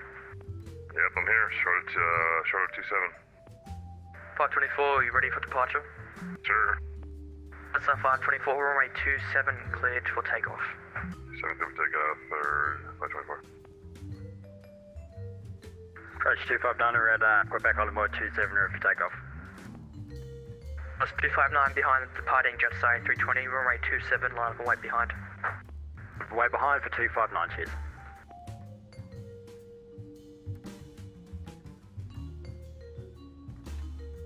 Alright, so that's Delta 14, that's Delta 16 then. That, Velocity 859, received depart, request taxi, runway 27. Today 59, taxi Alpha Echo for piloting point, runway 27. Via Alpha Echo, holding point for runway 27, velocity 859.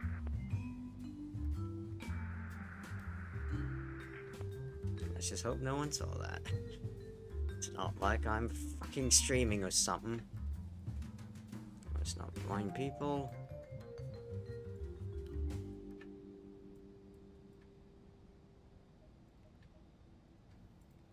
Qantas 454, can I hold short of Quebec runway 27 instead? Station calling, say call sign. Qantas 454. Qantas 454, taxi Quebec, holding point, runway 27. Taxi Quebec, holding point runway 27, Qantas 454, thanks.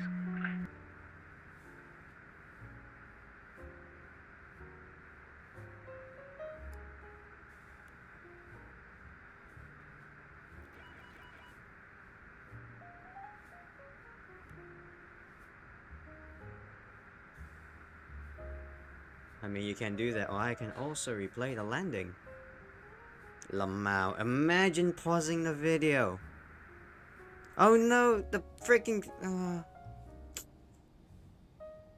I'll end over it. Vatsim flight. Terrible. Messed up royally. That's a 524, report level passing. 2,100. So 524, identify to climb via SID 9000. Maybe I said 9,000 for Jetstar 524.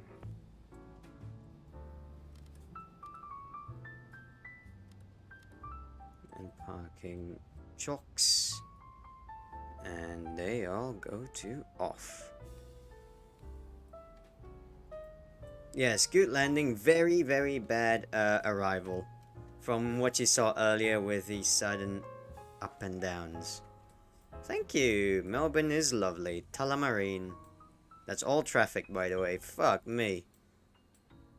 Where's that Cathay Pacific that took off with us? Velocity 859, already upon reaching runway 27. Today 59, you're number 3. Lamau, imagine. There's a Cathay Pacific that's supposed to jump in as well. Yeah, that was on arrival, alright? That was a slight miscalculation because I was a bit flustered. But the speed management on the way down onto the runway, I think, was much better. But definitely it could have been much, much, much better. Where the fuck are you, Cathay? We were flying together out of New Zealand. Qantas 259, runway 27, cleared for takeoff. 27, clear for takeoff for 259. Thanks, mate.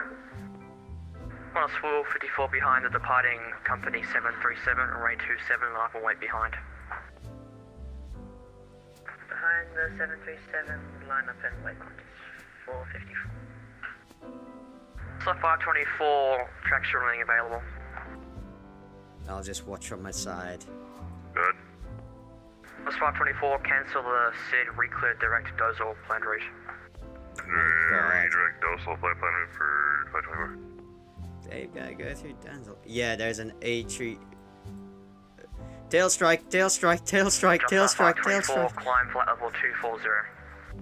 240, 524. Mate, there you go. It's gone up.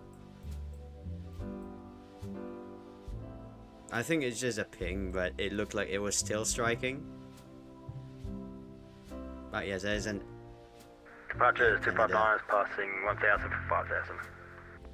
It's 259 Melbourne approach, identified to climb via SID flight level 240. I think you should come back, mate. 240 for 259, cheers. Yeah.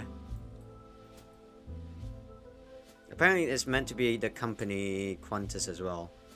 Sorry, it was meant to be Qantas, a company from the other aircraft, so it might just not have properly loaded.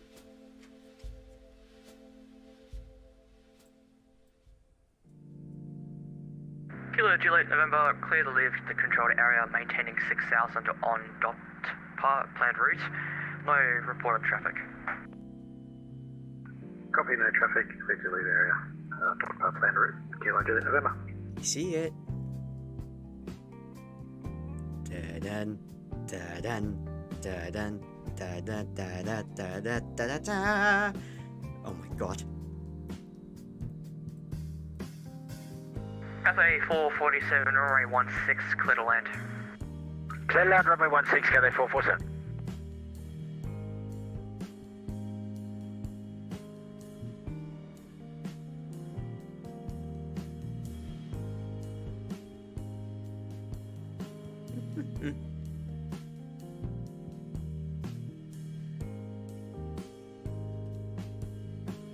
Alright. Where's it? Air Canada? Canada. There you are. Oh, it's waiting. Cross 259, cancel the SID, re-clear direct Dozer planned route. Jesus. Dozer for 259, cheers. I love this ATC, constantly changing the flight plans of people. Just to fuck them over.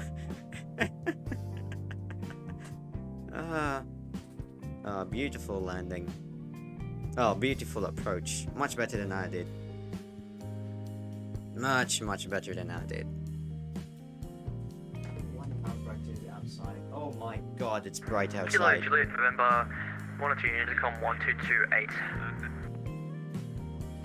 122.8, Kilo Juliet November, thanks for your I think it's still far away for it to show a gear tilt on the A330. I agreed. God dang.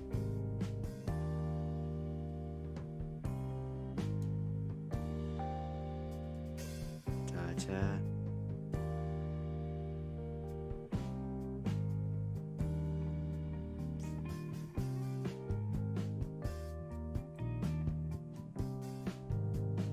Oh shit, it's a 777, is it? Yes, it is. Sorry, when they're far apart, I can't tell them apart. But yeah, 777. That's what I meant to say. Not A330, it's 777. I don't know why I said A330. Must have been the flusteredness on the way down. Must have been the, yes, excuses. I'm a pilot. We're allowed to make excuses. Fair enough, it does have a massive engine. Ooh, wibbly wobbly.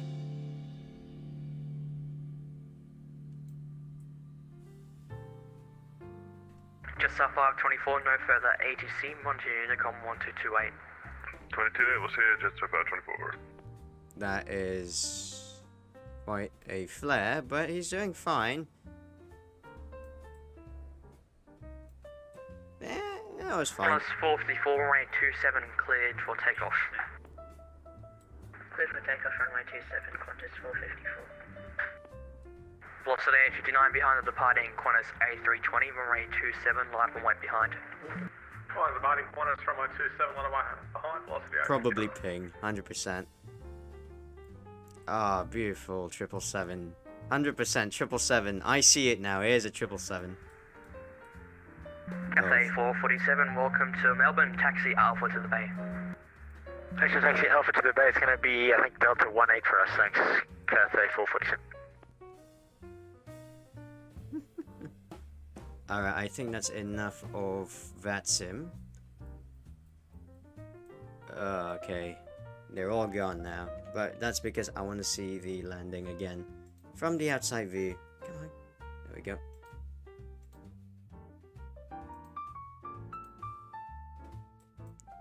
This was already over there.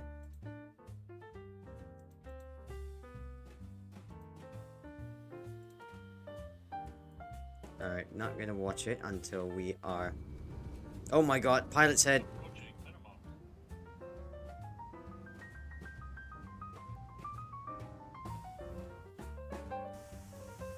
Alright, let's see how the landing goes. I really want to say thank you to the fucking ATC, but he's so busy. Unfortunately, I can't do that. Aw.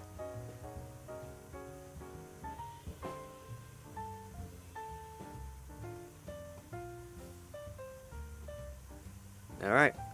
I definitely missed the touchdown zone because it was a long landing.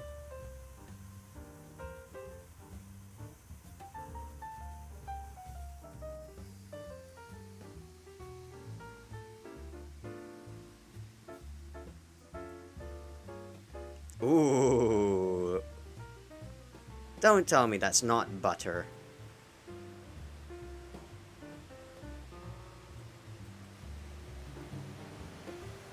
Hold on. A better angle would be from this runway.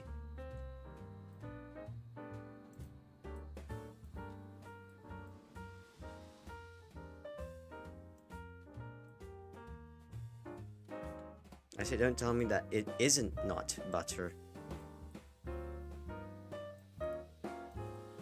Can't say that's not buttering the bread. Fuck the word butter, but god damn. I'm happy with that one. I haven't flown the 747 in a while, but that's good enough. Do I have any pack seat? Oh, that's loud. There you go, pack seats. Whee! No, let's not see the airport. And now we see the airport. Ta-ta-ta. I think we're in business class. No, we're not. That engine. Did you saw that engine? It was wobbling. Oh my god. I swear some of these engines are trying to fucking fly off the aircraft.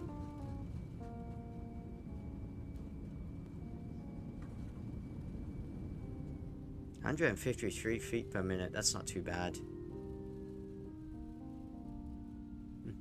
Wobble, wobble, wobble, wobble. Anyways, yeah, I think I'm gonna end this stream then. Thank you for watching, by the way, matey. And everyone else who was on the stream, or on the VOD, or whenever. Whichever part it was. Join me next time, hopefully. Because I'm definitely gonna do more of these kinds of flights. And definitely gonna stream a lot more. For now, I gotta go out and exercises. Alright. Let's put the end screen. And bye-bye. Sayonara, cabonaras.